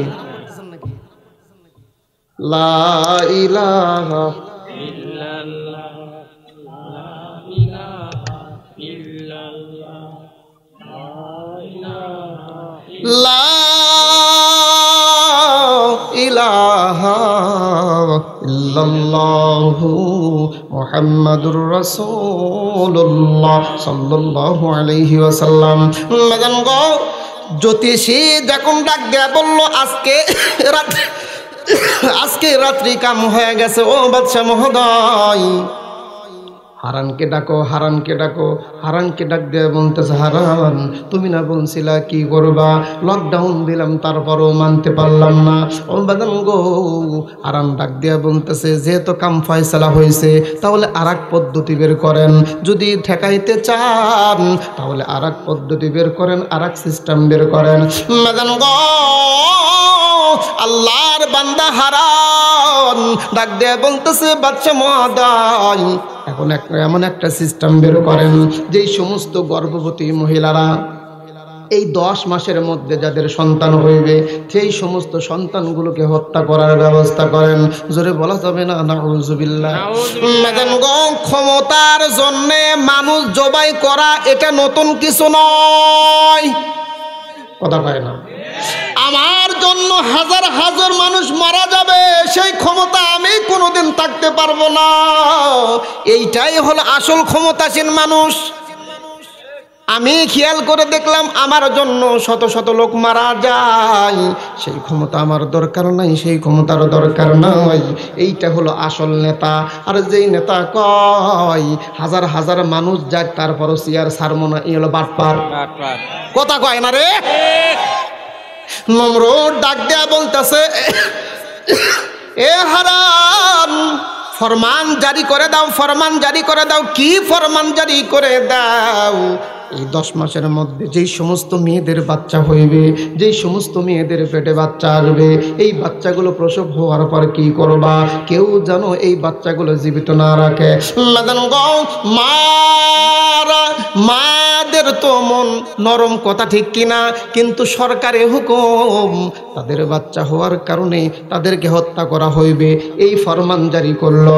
ও যুবক, অল্প সময়ের মধ্যে কাটছাট করে বলতে চাই, নমরুদের যখন এই ফরমান জারি হইল, ইব্রাহিম পয়গম্বরের মার পেটের মধ্যে ইব্রাহিম পয়গম্বর ও বাজান গো, পেটের উপর আল্লাহ তাআলা পর্দা ফালায়া দিলেন। বলেন সুবহানাল্লাহ।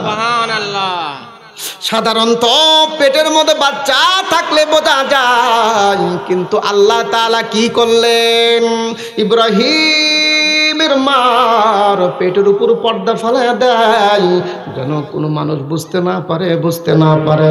ও বাদাম গো, আল্লাহ তাআলা এত সুন্দর সিস্টেম করলেন, বাচ্চা হওয়ার সময় চলে আসলো। বাদাম গো, বাচ্চা যখন দুনিয়াতে আসে বাজান, তখন সেই মার সবচাইতে বড় মুসিবত, বলেন ঠিক কিনা, কারণ জীবন মরণ খেলা।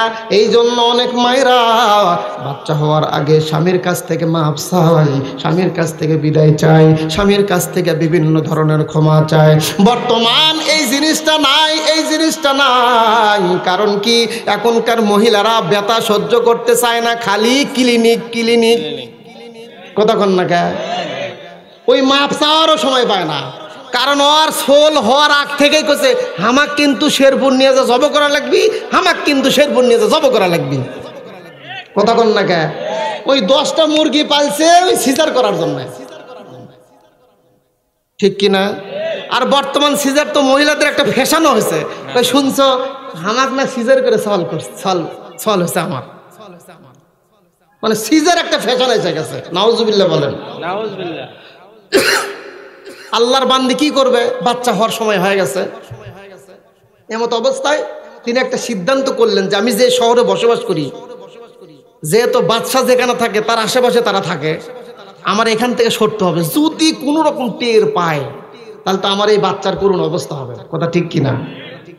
ওই শহর থেকে তিনি অন্য একটা গ্রাম অঞ্চলে, পাহাড় অঞ্চলে চলে গেলেন, গিয়ে একটা গর্তের ভিতরে আশ্রয় নিলেন।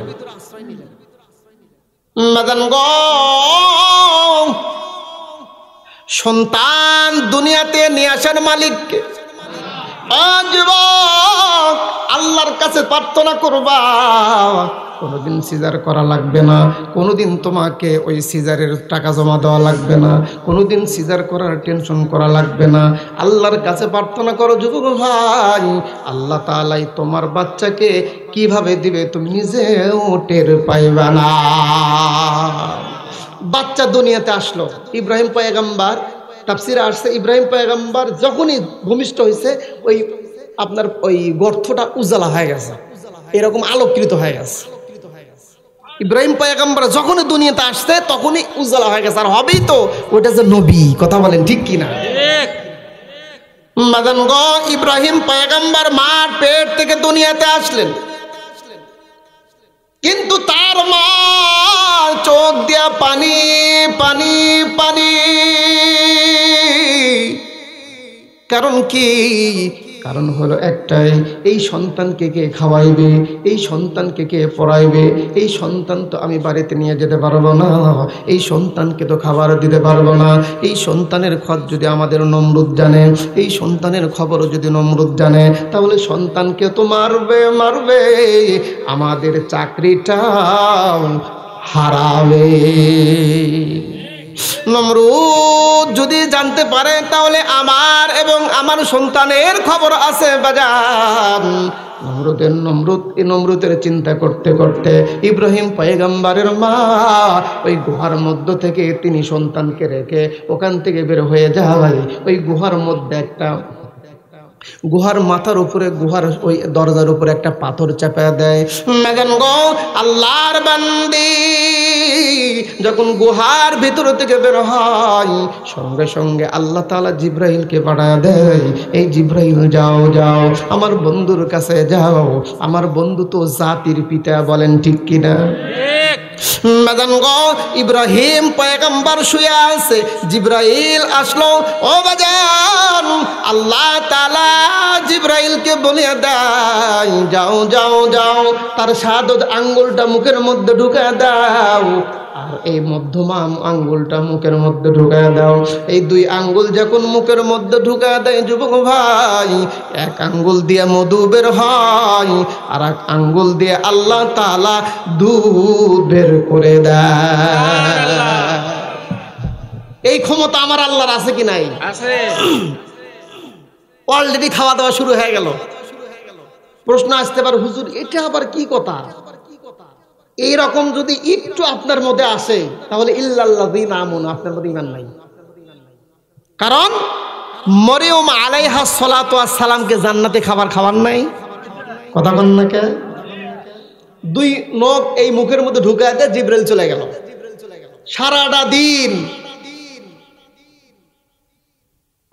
সারা দিন ওই নখ চটকায়, আর আল্লাহ তাআলা তার খিদার সব কিছু এই দুই নখের থেকে মিটায় দেয়। বলেন সুবহানাল্লাহ।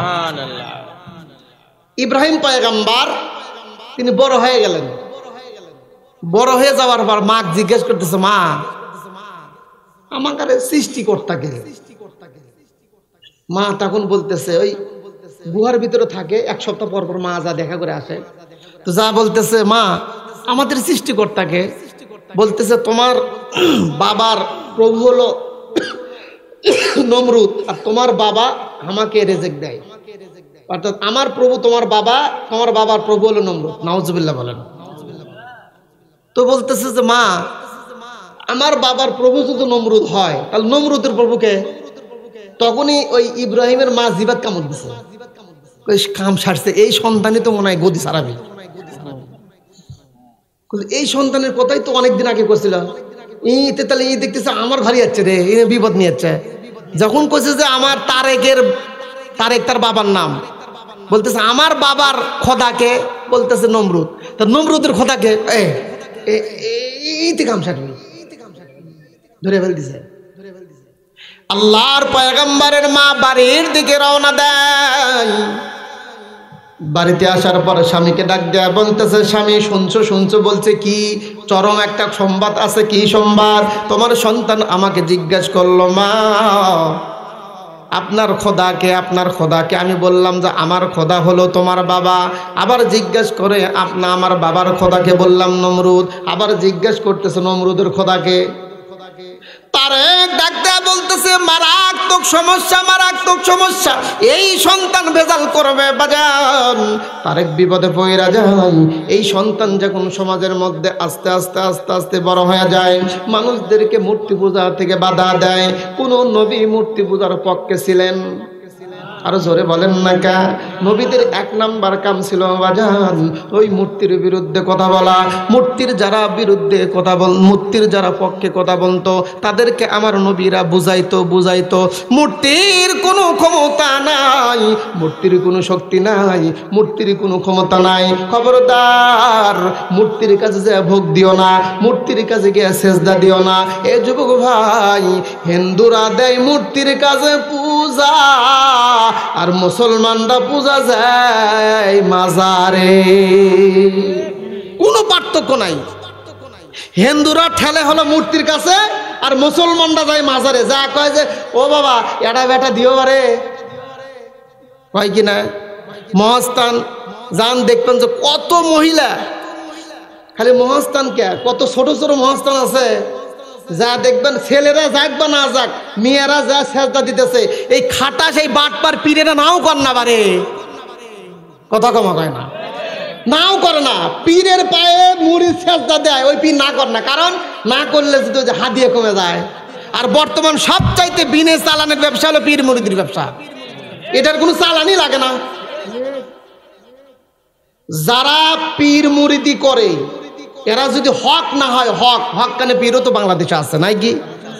যদি সেজদা নেয়, যদি মাজারে গিয়ে সেজদা দেয়, আপনি পীর, আপনি গদ্দি নিশিন, আপনি দায়িত্ব আপনি না করবেন। খবরদার, ওই মাজারে যা কোনো কিছু চাবা না, মাজারে গিয়ে সেজদা দিবে না, মাজারে গিয়ে কোনো মান্যত করবে না। কারণ হিন্দুরাও মাজারে গিয়ে, হিন্দুরাও মূর্তি মান্যত করে, মূর্তির কাছে সেজদা দেয়, মূর্তির কাছে ভোগ দেয়। তোমরা তো মাজারে দাও, তাহলে হিন্দু আর মুসলমানের মধ্যে পার্থক্য কি হলো?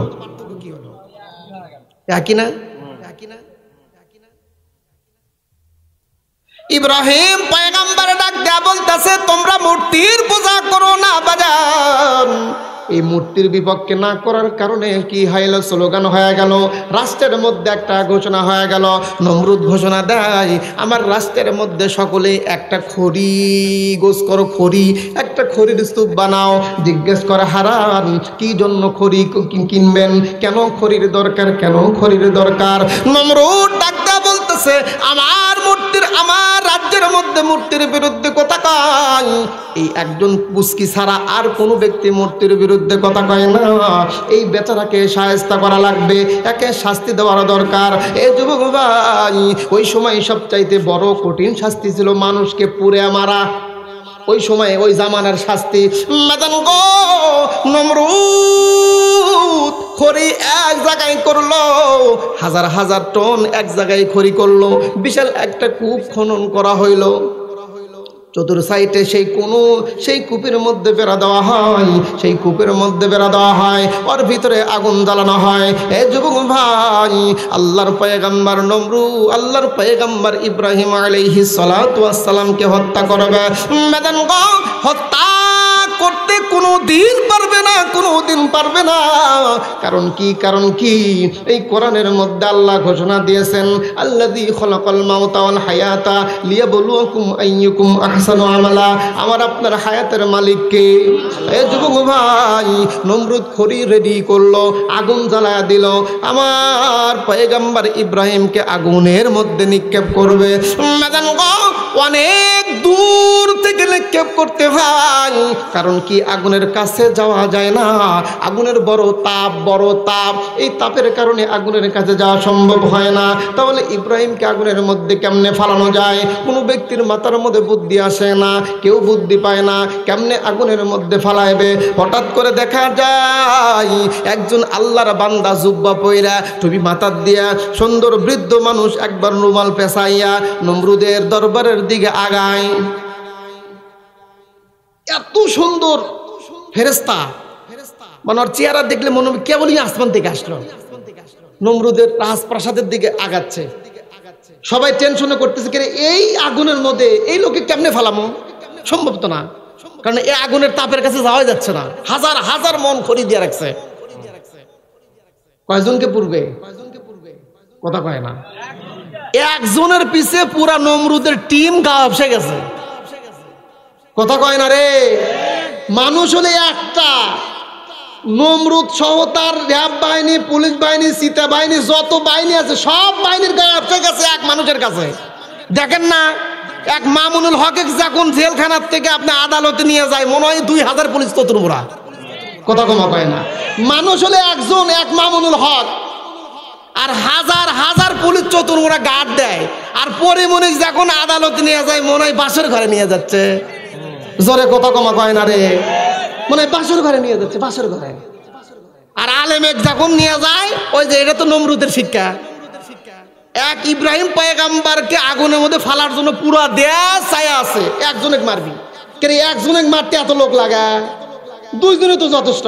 পুরা দেশ টেনশনে পড়ছে যে কেমনে আগুনের মধ্যে ফালামু, কেমনে আগুনের মধ্যে ফালামু।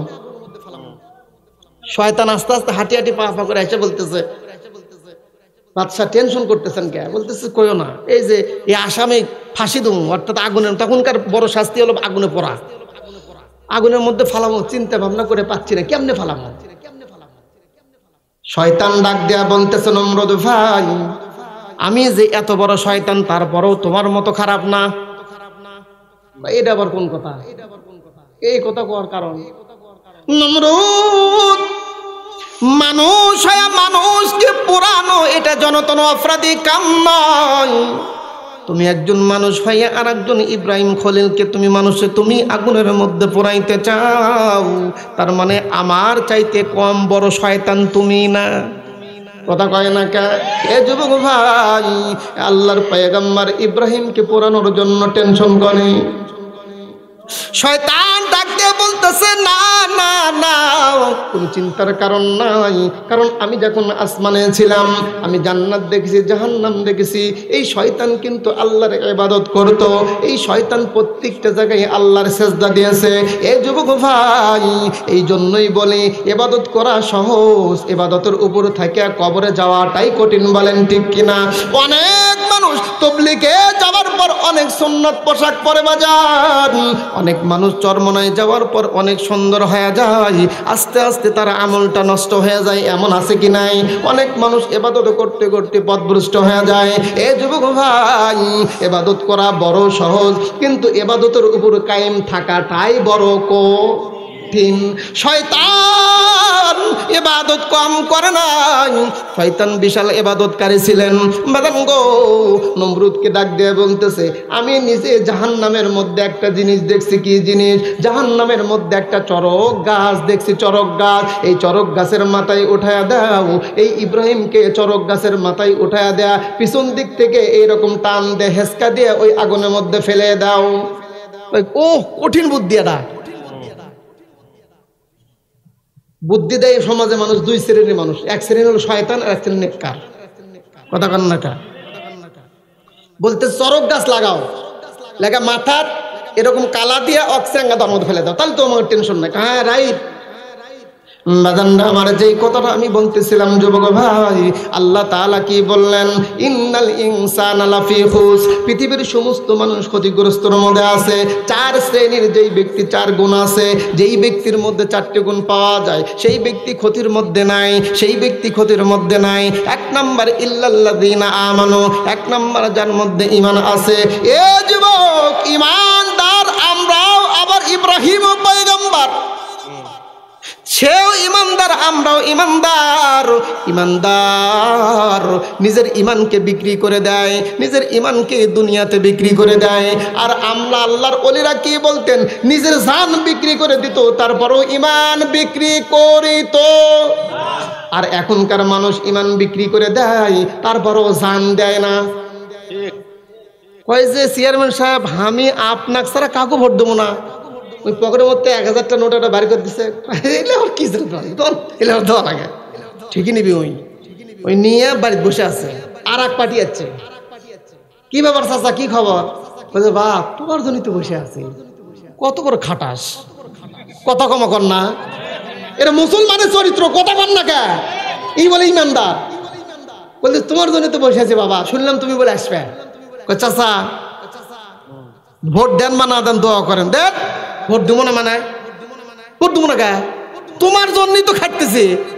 তাহলে এই 2000 টাকা রাখেন, চাষি পান সুপারি কিনে দিন। আর বাবু লাগবে না, নিয়ে যাও। কেন ইমান বেচছে, ইমান বিক্রি করলো না। একজনের কাছে বেচলো কয় 1000 টাকা, আর এক জায়গাতে ইমান কত বেচলো 2000। আর একজন আসছে, আশা করতেছে চাষা ভাই তাছেন বারে, বলতেছে বা হোম আসবো, কিন্তু তোমার জন্য আসতেছি না, তাড়াতাড়ি। বলতে চাচা খবর কি? বলতেছে আমার এলাকার কোনো কথা কয়া লাগবে না, তুমি যেন কোথাও কথা কন, একবারে এক সাইটে এরকম নাই। চাচা তাহলে কিছু করা লাগবে? কয় না, তোমার আবার কি করা লাগবে, তুমি তো এমনি আমাকে করো। এই যে 5000 টাকার বান্ডেল দিলাম, এটা ফোন স্বল্প লাগে, চা নাস্তা করাই না তো ঢের বাপ, হইলে আবার টাকা টুকা দেওয়া লাগে, তোমার জন্য তো আসি আমরা। ওই এক ইমান 3 জায়গাত বেচছে, কথা কয় না। আর মেম্বার আসলে কয়, এখন বাজারে আপনি শহীদ বাস স্ট্যান্ডে গেছে, চা খাইতেছে, এই মতো অবস্থায় মনে করেন যে আপনাকে ওই তমসের মেম্বার না কি মেম্বার, মমতাজ মেম্বার ঢুকছে, এখন মেম্বার দাঁড়াইছে, এখন মেম্বার করতেছে কে বারে, তুমি বলে ভোটের দাঁড়াইছ। হ্যাঁ চাচা, আপনার থেকে দোয়া নিবারই যাবো, তা যেহেতু আপনি গেজার পাইলাম, এই চাচা একটা চা দাও তো। বলতেছে আজকে চা খা মুখ নষ্ট করবো। তার মানে ওই 1 মাসের লজেন নিবে, ওখানে 1 মাসের ওই লজেন থাকবে ওর কাছে, 1 মাসের জাগির থাকবি মেম্বারের কাছে। ওই একদিন খাবি না, প্রতিদিনই খাবি। এখন মেম্বার সব করতে চাই, আমার চাচা প্রত্যেক দিন আসে, যে কটা চা খাই কোনো বিল দেবো না, সব বিল আমি দেবো। দের বাবু, তোমার আবার এটা করা লাগে। এই কয় জায়গায় ইমান বিক্রি করলো, হিসাব করছেন? বাজান রে আমার, এই ইমানদারে কিন্তু ক্ষতিগ্রস্তর মধ্যে আছে। খবরদার, এই ইমানদার হওয়া যাবে। জোরে কয়, জোরে সবাই কয় না। হ্যাঁ আমি জোরে ঘুমো, আমি অন্য। খবরদার, এই ইমানদার হওয়া যাবে এ বাজান, ইল্লাল্লাযীনা আমানু। ইব্রাহিম পয়গম্বরকে যখন চরক গাছের সাথে লাগাইয়া ওই গাড়ি যখন ওই আগুনের মধ্যে ফালাই, 400 মানুষ একসাথে ধরছে। কয়শো মানুষ? 400 মানুষ যখন একসাথে ধরছে, তারপরও ফালাইতে পারে না, মাদান গো। এমন অবস্থায় ইব্রাহিম পয়গম্বর আসমানের দিকে তাকাইয়া আছে। ও বাজান, কারণ কি দুনিয়াতে বিপদে পড়লে সাহায্য নিতে হয় কার কাছে? আরো জোরে বলতে হইবে, কার কাছে? মাদান গো, আপনি বিশ্বাস করেন বা না করেন যুবক ভাই, আপনি বিপদে পড়ছেন, আজকে রাত্রিতে 2 রাকাত তাহাজ্জুদ পড়েন, যাই নামাজে দাঁড়াইয়া আল্লাহর কাছে 2 হাত তুলে কান্দেন, আল্লাহ আমার এই বেদিটা ভালো করে দাও, আমার এই বিপদটা দূর করে দাও। চাওয়ার মতো যদি বান্দা চায়, আল্লাহ তাআলা অবশ্যই আপনাকে মাফ করে দিবে। ইব্রাহিম পয়গম্বরকে যখন নিক্ষেপ করবে, ইব্রাহিম পয়গম্বর যখন আগুনের মধ্যে নিক্ষেপ করতে চায়, জিব্রাইল আলাইহিস সালাতু ওয়াস সালামকে আল্লাহ ডাক দেয়, বলে জিব্রাইল আসমানের সব দরজা খুলে দাও, আসমানের সব দরজা খুলে দাও, ফেরেশতারা দেখুক যে ইমানদার কাকে কয়, মানুষ আল্লাহ দেখুক। কথা কন না কে? ওই জীবন দেবী তারপরও ইমান ছাড়বি, আর আমরা টাকা নমু তারপরে ইমান নমু না। কথা ঠিক কিনা? ফেরেশতারা দেখে কান্নাকাটি, হায় আল্লাহ এটা কি হচ্ছে? তোমাদের যদি হেল্প সহযোগিতা করার যদি আশা থাকিতে চাইতে পারো, আমার পক্ষ থেকে অনুমতি আছে। ফেরেশতারা আসছে, জিব্রাইল এসে বলতেছে, ইব্রাহিম আমার যে পাখা আছে, ডানা আছে, ডানা দিয়ে আগুন তছনছ করে দিতে পারবো, দিব? ইব্রাহিম পয়গম্বর বলতেছে, জিব্রাইল ভাই জিব্রাইল, তুমি যে এই কাজটা করতেছো, এই কাজটা কি তোমার না আল্লাহর? বল তার মানে বুঝলাম না। জিব্রাইল বল তাফসিরে আসছে, বলতেছে তার মানে তো বুঝলাম না। বলতেছে তুমি যে কাজটা করতে চাচ্ছ, যেটা করার জন্য আসছো, এটা কি তুমি আসছো না আল্লাহ পাঠাইছে? বলতেছে না, এটা আমি নিজের মনে করে আসছি। বলতেছে তুমি যদি নিজের মনে করে এসে থাকো, যে আল্লাহ তোমাকে পাঠাইছে সে আল্লাহ আমাকে দেখতেছে। জোরে কয় না করে? আরে আমার আপনার মতো ইমানদার হলে কোন রকম কেউ যদি একটু সহযোগিতা করবার চায়, করো ভাই করো, সে খ্রিস্টান না বৌদ্ধ না ইহুদি না নাসারা হইলে দেখি না। কথা কন না কে? খালি কোন রকম মসজিদে খালি চিহ্ন দিলে হয়, কিসের সুদকুর, কিসের ঘুষকুর, কিসের মান্নত, কিসের জান্নত, খাইলে কুটিয়া দম। ঠিক না ব্যাঠি? আজ থেকে যদি আপনারা সোজা হন, কোনো সুদ করে গেলাঘাত পাবেন না। কিন্তু আমরাই যে ভালো না, কথা ঠিক কিনা? ইব্রাহিম পয়গম্বর ডাক দিয়ে বলতেছে, ভাই তুমি যেই কারণে আসছো এটা তোমার কারণ, তুমি আসছো না আল্লাহ পাঠাইছে। ও বাজান, জিব্রাইল ডাক দিয়ে বলতেছে, ভাই ইব্রাহিম আমার নিজের মনে করে আসছে, আমি মোহাব্বত করি সেই জন্য আসছি। ইব্রাহিম ডাক দিয়ে বলতেছে, না, যে আল্লাহ তোমারে পাঠাইছে সেই আল্লাহ তো আমারেও দেখে, বলেন সুবহানাল্লাহ। ইব্রাহিম ডাক দিয়ে বলতেছে, জিব্রাইল ও জিব্রাইল তুমি যেই কারণে আসছো, তোমার কারণ তুমি বইলা যাও, তোমার কাছ তুমি কইরা যাও, আমি সেই আল্লাহর গোলাম, যেই আল্লাহ আগুনের মধ্যেও দেখেন, যেই আল্লাহ পানির মধ্যেও দেখেন। মাদান গো, আমি তো সেই আল্লাহর উপর ঈমান নিয়ে আসছি, আমার ঈমানের মধ্যে কোনো গুণ কিরা নাই, আমার ঈমানটা 2 নাম্বার না, আমার ঈমানটা হইল 1 নাম্বার।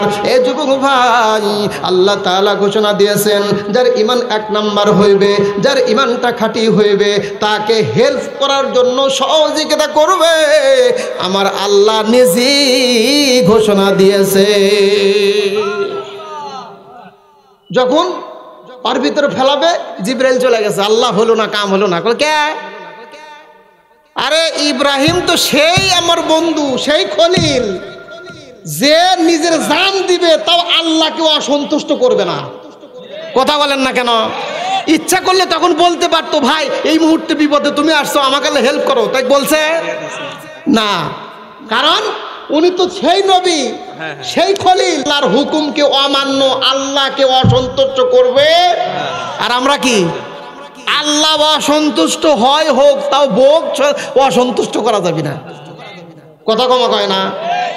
ওই জীব একজনকে আমি ডাক দিয়ে বললাম, ভাই তুমি না দাড়ি রাখছিলে, দাড়ি কি এলো? দেখ আমার ফাঁকে ডাক দিয়ে করতেছে, মানে এক রিপ্রেজেন্টেটিভ, আপনারা সর্বনাশ যা দাড়ি রাখছিলেন, কি খবর, দাড়ি কমা কাটছেন? আমাকে হাত ধরে ফাঁকে নিয়ে যা করছে কি, এটা একটু কাম কম, দাড়ি রাখছি, বউ বাদ চলে গেছে। দাড়ি রাখার কারণে বউ আমার শ্বশুর বাড়ি চলে গেছে, কই দাড়ি যদি না কাটো তো আমি আর বাড়িতে আসবো না। এরকম খাটাস মার্কা বউ নাই, জোরে কর না কা। যে স্ত্রী কোরআন হাদিসের আমল সম্পর্কে অজ্ঞ, বিয়ে করা যে কথা, ঘোড়া বাছুর বিয়ে করে একই কথা, কথা কমা কয় না রে। যে বউ কোরআন হাদিস সম্পর্কে বোঝে না ওই মহিলা জীবনও বিয়ে করবেন না। বিয়ে করছেন ঠিক ঠিক, বিয়ে করার বুদ্ধি নাই। আর এই ওয়াজের তাৎপর্য হলো আপনার সন্তানকেও খেয়াল করে বিয়ে করাবেন, কথা বলেন। তাছাড়া সে কোনো সময় বুঝবে না। কালেকশন বাজানরে আমার যেই কথা বলতেছিলাম অল্প সময়ের মধ্যে শেষ করে দিব। এ যুবক ভাই, ইব্রাহিম পয়গম্বরকে আগুনের মধ্যে যখন ফেলতে যায় 400 রশি ধরছে, 400 রশি ধরছে, তারপরও ফালাইতে পারে না। শয়তান, আলাম আহাদ ইলাইকুম ইয়া বানি আদম আল্লাহ তা'বুদুশ শাইতান। শয়তান তখন ডাক দিয়ে বলতেছে কখনোই পারবা না, কখনোই পারবা না। 400 কেন 4000 লোক একত্রিত হইলেও ইব্রাহিমের সাথে পারবা না। কারণ কি, ইব্রাহিমের সাথে শুধু ইব্রাহিম নাই, ইব্রাহিমের সঙ্গে আসমানের ফেরেশতারাও সম্পৃক্ত আছে। বলেন, তার মানে বলতেছে তোমরা সড়ক ধরছো না, তোমরা যে লাঠিতে ফালাই দিবে ওই লাঠির গোড়া তোমরা টানতেছ, আর ফেরেশতারা উপর থেকে টেনে ধরছে, তোমরা কেমনে ফালাইবা? তাহলে বুদ্ধি। এটারও অ্যান্টিবায়োটিক আছে। কি অ্যান্টিবায়োটিক? বলতেছে দুইটা কাম করো, এই তোমার এই রাজ্যের ভিতরে যুবক আর যুবতীকে খুঁজে বের করো। ইব্রাহিমের সাথে যুবক যুবতীর কি সম্পর্ক? এটাই সম্পর্ক। কারণ যুবক যুবতী যেই জামানাত নিয়ন্ত্রণে নাই, সেই জামানাত মানি লোকের মান নাই, কথা কন না কে। যেই জামানায় যুবক আর যুবতী কোনা কাঞ্চি চেপা চেপি অলি গলি ছাড়ে না, বুঝতে হবে সেই জামানাত কিয়ামত বেশি দূরে নয়। শহরে বাজারে দেখো নারীদের ঢল, পর্দাবিহীন তারা করে ঝলমল। শহরে বাজারে দেখো নারীদের ঢল, পর্দাবিহীন তারা করে ঝলমল। অন্যক তার দিকে আশেকে বানাই, দেশটা আজই ধ্বংস হলো নারীর বেপরদায়। সবার মুখে একই আওয়াজ, হায় হায় হায়। ইবলিসে আজম বাংলাদেশে আগমন হয়েছে পরিমনির ভেসে। ইবলিসে আজম বাংলাদেশে আগমন হয়েছে বুবুলির ভেসে। দলে দলে নারী ওরা মেলা মিলাই, পার্কে বসিয়া ওরা মেলা মিলাই। দেশটা আদি ধ্বংস করলো নারীর বেপরদায়। বাদান গো, আপনাদের এলাকার কথা বলতে পারবো না, অনেক জায়গায় দেখা যায়, অনেক জায়গায় দেখা যায়। আজকে বাংলাদেশে যুবক যুবতীদের জেনার ঝড় উঠছে, বলেন ঠিক কিনা? এ যুবক ভাই, যেই জামানায় জেনা বন্ধ করতে না পারবেন, সেই জামানায় আলেম ওলামা জেলখানার থাকা ছাড়া কোনো বুদ্ধি নাই। যতই দোয়া করেন কাম হবি না। কারণ আমি যে দোয়া করতেছি আমার বেটা আর এক জায়গায় মারতেছে, কথা কমা কর না। আমি দোয়া করতেছি আমার বেটি ওই রাস্তা নষ্ট করতেছে। তার মানে কি, আমার বাড়িতে জাহান্নাম তৈরি করছি বাজান। জেনাকে বন্ধ করেন, জেনাকে বন্ধ করেন। না, সম্ভব না। এই জেনা তৈরি করার জন্য 1 নাম্বার হাতিয়ার মোবাইল। এই মোবাইল জেনার তৈরি করে বাজান। এই শীতের মধ্যে লাফের মধ্যে বই ছাড়া সব পাওয়া যায়। যুবকরা কথা কয়, এই যুবকরা কথা কও না কে? এই মোবাইলের মধ্যে এমন কোনো জিনিস নাই, এমন কোনো মাল নাই যে নাই, এর মধ্যে সব আছে। আমি ওই জন্য বলে থাকি 20 বছর আগের বাচ্চাকে মোবাইল দেওয়ার সাথে বিয়ে করেন ভালো। যতই ওয়াজ করেন, আগে আমার কথা বলতে, আজকে এক জায়গায় গল্প করে আসলাম, এক জায়গায় আমার ছিল, বললাম যে ঈদের দিনে টিভি দেখার কারণে আমার বাপ বাদ তোলে নাই।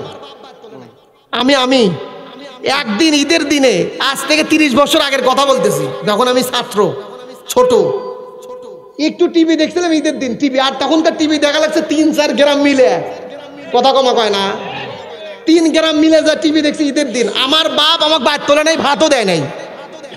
সেই মানুষ আমি আছি, শুধু টিপি না, টিপির চাইতে মারাত্মক এখন পকেট বন্ধে থাকি, কথা কন না খা। টিপির চাইতো মারাত্মক জিনিস আমরা হাতে হাতে দিয়ে দিছে আমাদের মিস্টার ইহুদি খ্রিস্টানরা, কথা ঠিক কিনা? আপনি যতই ওয়াজ করেন ওই ওয়াজটা শুনে যায় মেসেঞ্জার খুলেই আগে আর গার্লফ্রেন্ড বলবে লাইক মারবি, ওই যায় কবি আজকে ওয়াজ হলো রে, কয় কি হলো, তো আগে তোমার আমার সাথে আগে 1 ঘন্টা চেয়ার চলুক। বাজানলে আমার ইবলিস কি ডাক দেয়া বললেন, ও নমরুদ ভাই, এই জায়গায় তুমি যদি জেনা তৈরি করতে পারো তাহলে এই জায়গায় কোনো রহমত থাকবে না, রহমত থাকবে না। নমরুদ ডাক দেয়া বলতেছে, লেও লেও তাড়াতাড়ি নাও, কেমনে সিস্টেম করা যায়, কেমনে সিস্টেম করা যায়। যখন জেনা তৈরি করলো উলঙ্গ করিয়া ওই জায়গায় আগুনের কুণ্ডুবের ধার দূর দিয়া যখন যুবক আর যুবতীদের সাথে জেনা করা তৈরি করলো, এ যুবক ভাই, যে জায়গায় জেনা হয় সেই জায়গায় কোনোদিন ফেরেশতা আল্লাহর থাকে?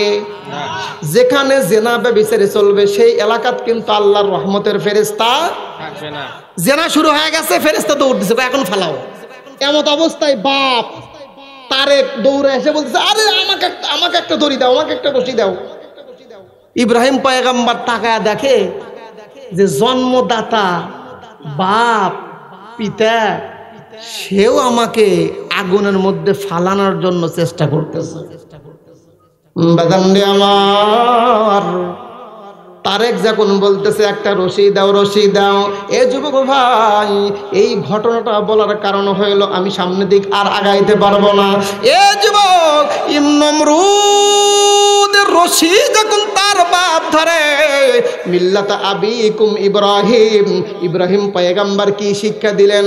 এ যুবক ভাই, নমরুদের রশি ধরিয়া ইব্রাহিমকে আগুনের মধ্যে ফালায়। ইব্রাহিমে হলো সন্তান আর তারেক হইল কি? বাবা পিতা সন্তানের জন্য শত্রুতা করলো, তারপরও ইব্রাহিম পয়গম্বর বাবার সাথে খারাপ আচরণ করলো না। এইটাই হলো শিক্ষা, এইটাই হলো আমাদের শিক্ষা। আলোচনা শুনে শুধু চলে এলে চলবে না, এইটাই হলো শিক্ষা। এ দুনিয়ার যুবক দেখ, খেয়াল করে দেখ, ইব্রাহিম পয়গম্বর কি শিক্ষা দিলেন, কি শিক্ষা দিলেন? তার বাবা তার সাথে শত্রুতা করলো, অথচ ইব্রাহিম পয়গম্বর বাবার জন্য বদদোয়া করলো না। সন্তানের জন্য বাবা সন্তানকে নিক্ষেপ করতেছে আগুনের মধ্যে, কথা ঠিক কিনা? আর ইব্রাহিম পয়গম্বর আমাদের কি শিক্ষা দিলে, এই দুনিয়ার মানুষ, তোমার বাপ যদি হিন্দু হয়, তোমার বাপ যদি কি হিন্দু হয়, বেনামাজি হয়, খারাপ হয়, গুন্ডা হয়, গাজারু হয়, মদারু হয়, জুয়ারু হয়, তারপরও তুমি সন্তান, তোমার বাবার সাথে তোমাকে খারাপ আচরণ করা যাবে না। আর আজকের যুবকরা একটু কোন রকমের বয়স হলে হয়, তুমি বেশি বোঝো, কথা কয় না, ওই আজ থেকেই বোঝা শুরু করছে। আর নাকের টিপ দিলে এখনো দুধের পানি বাড়াবি, ওই কয় তুমি বেশি বোঝো। ইব্রাহিম পয়গম্বর কি শিক্ষা দিলেন?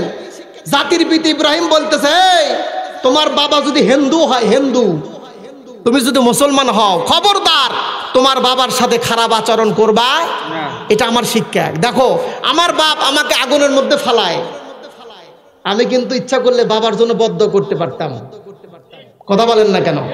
আমি ইচ্ছা করলে বাবাকে গালিগুলোজ করতে পারতাম, আমি ইব্রাহিম করি নাই। কেন করি নাই? সে আমার জন্মদাতা, সে আমার পিতা। বাবার মর্যাদা পৃথিবীর মধ্যে আল্লাহ এবং আল্লাহ রাসূলের পরেই। আজকে অধিকাংশ ফ্যামিলিতে পিতা মাতার করুণ অবস্থা, কথা বলেন না কেন? করুণ অবস্থা, করুণ। বাবার মাও ভাত দিবারই চায় না। ওই যখনই বিয়ে করে নিয়ে আসবি তখন থেকেই ওই শাশুড়ির পিটি কুটুস কুটুস করবি, কয় তোমার মায়ের হামে ভাত দিবার পারমু না।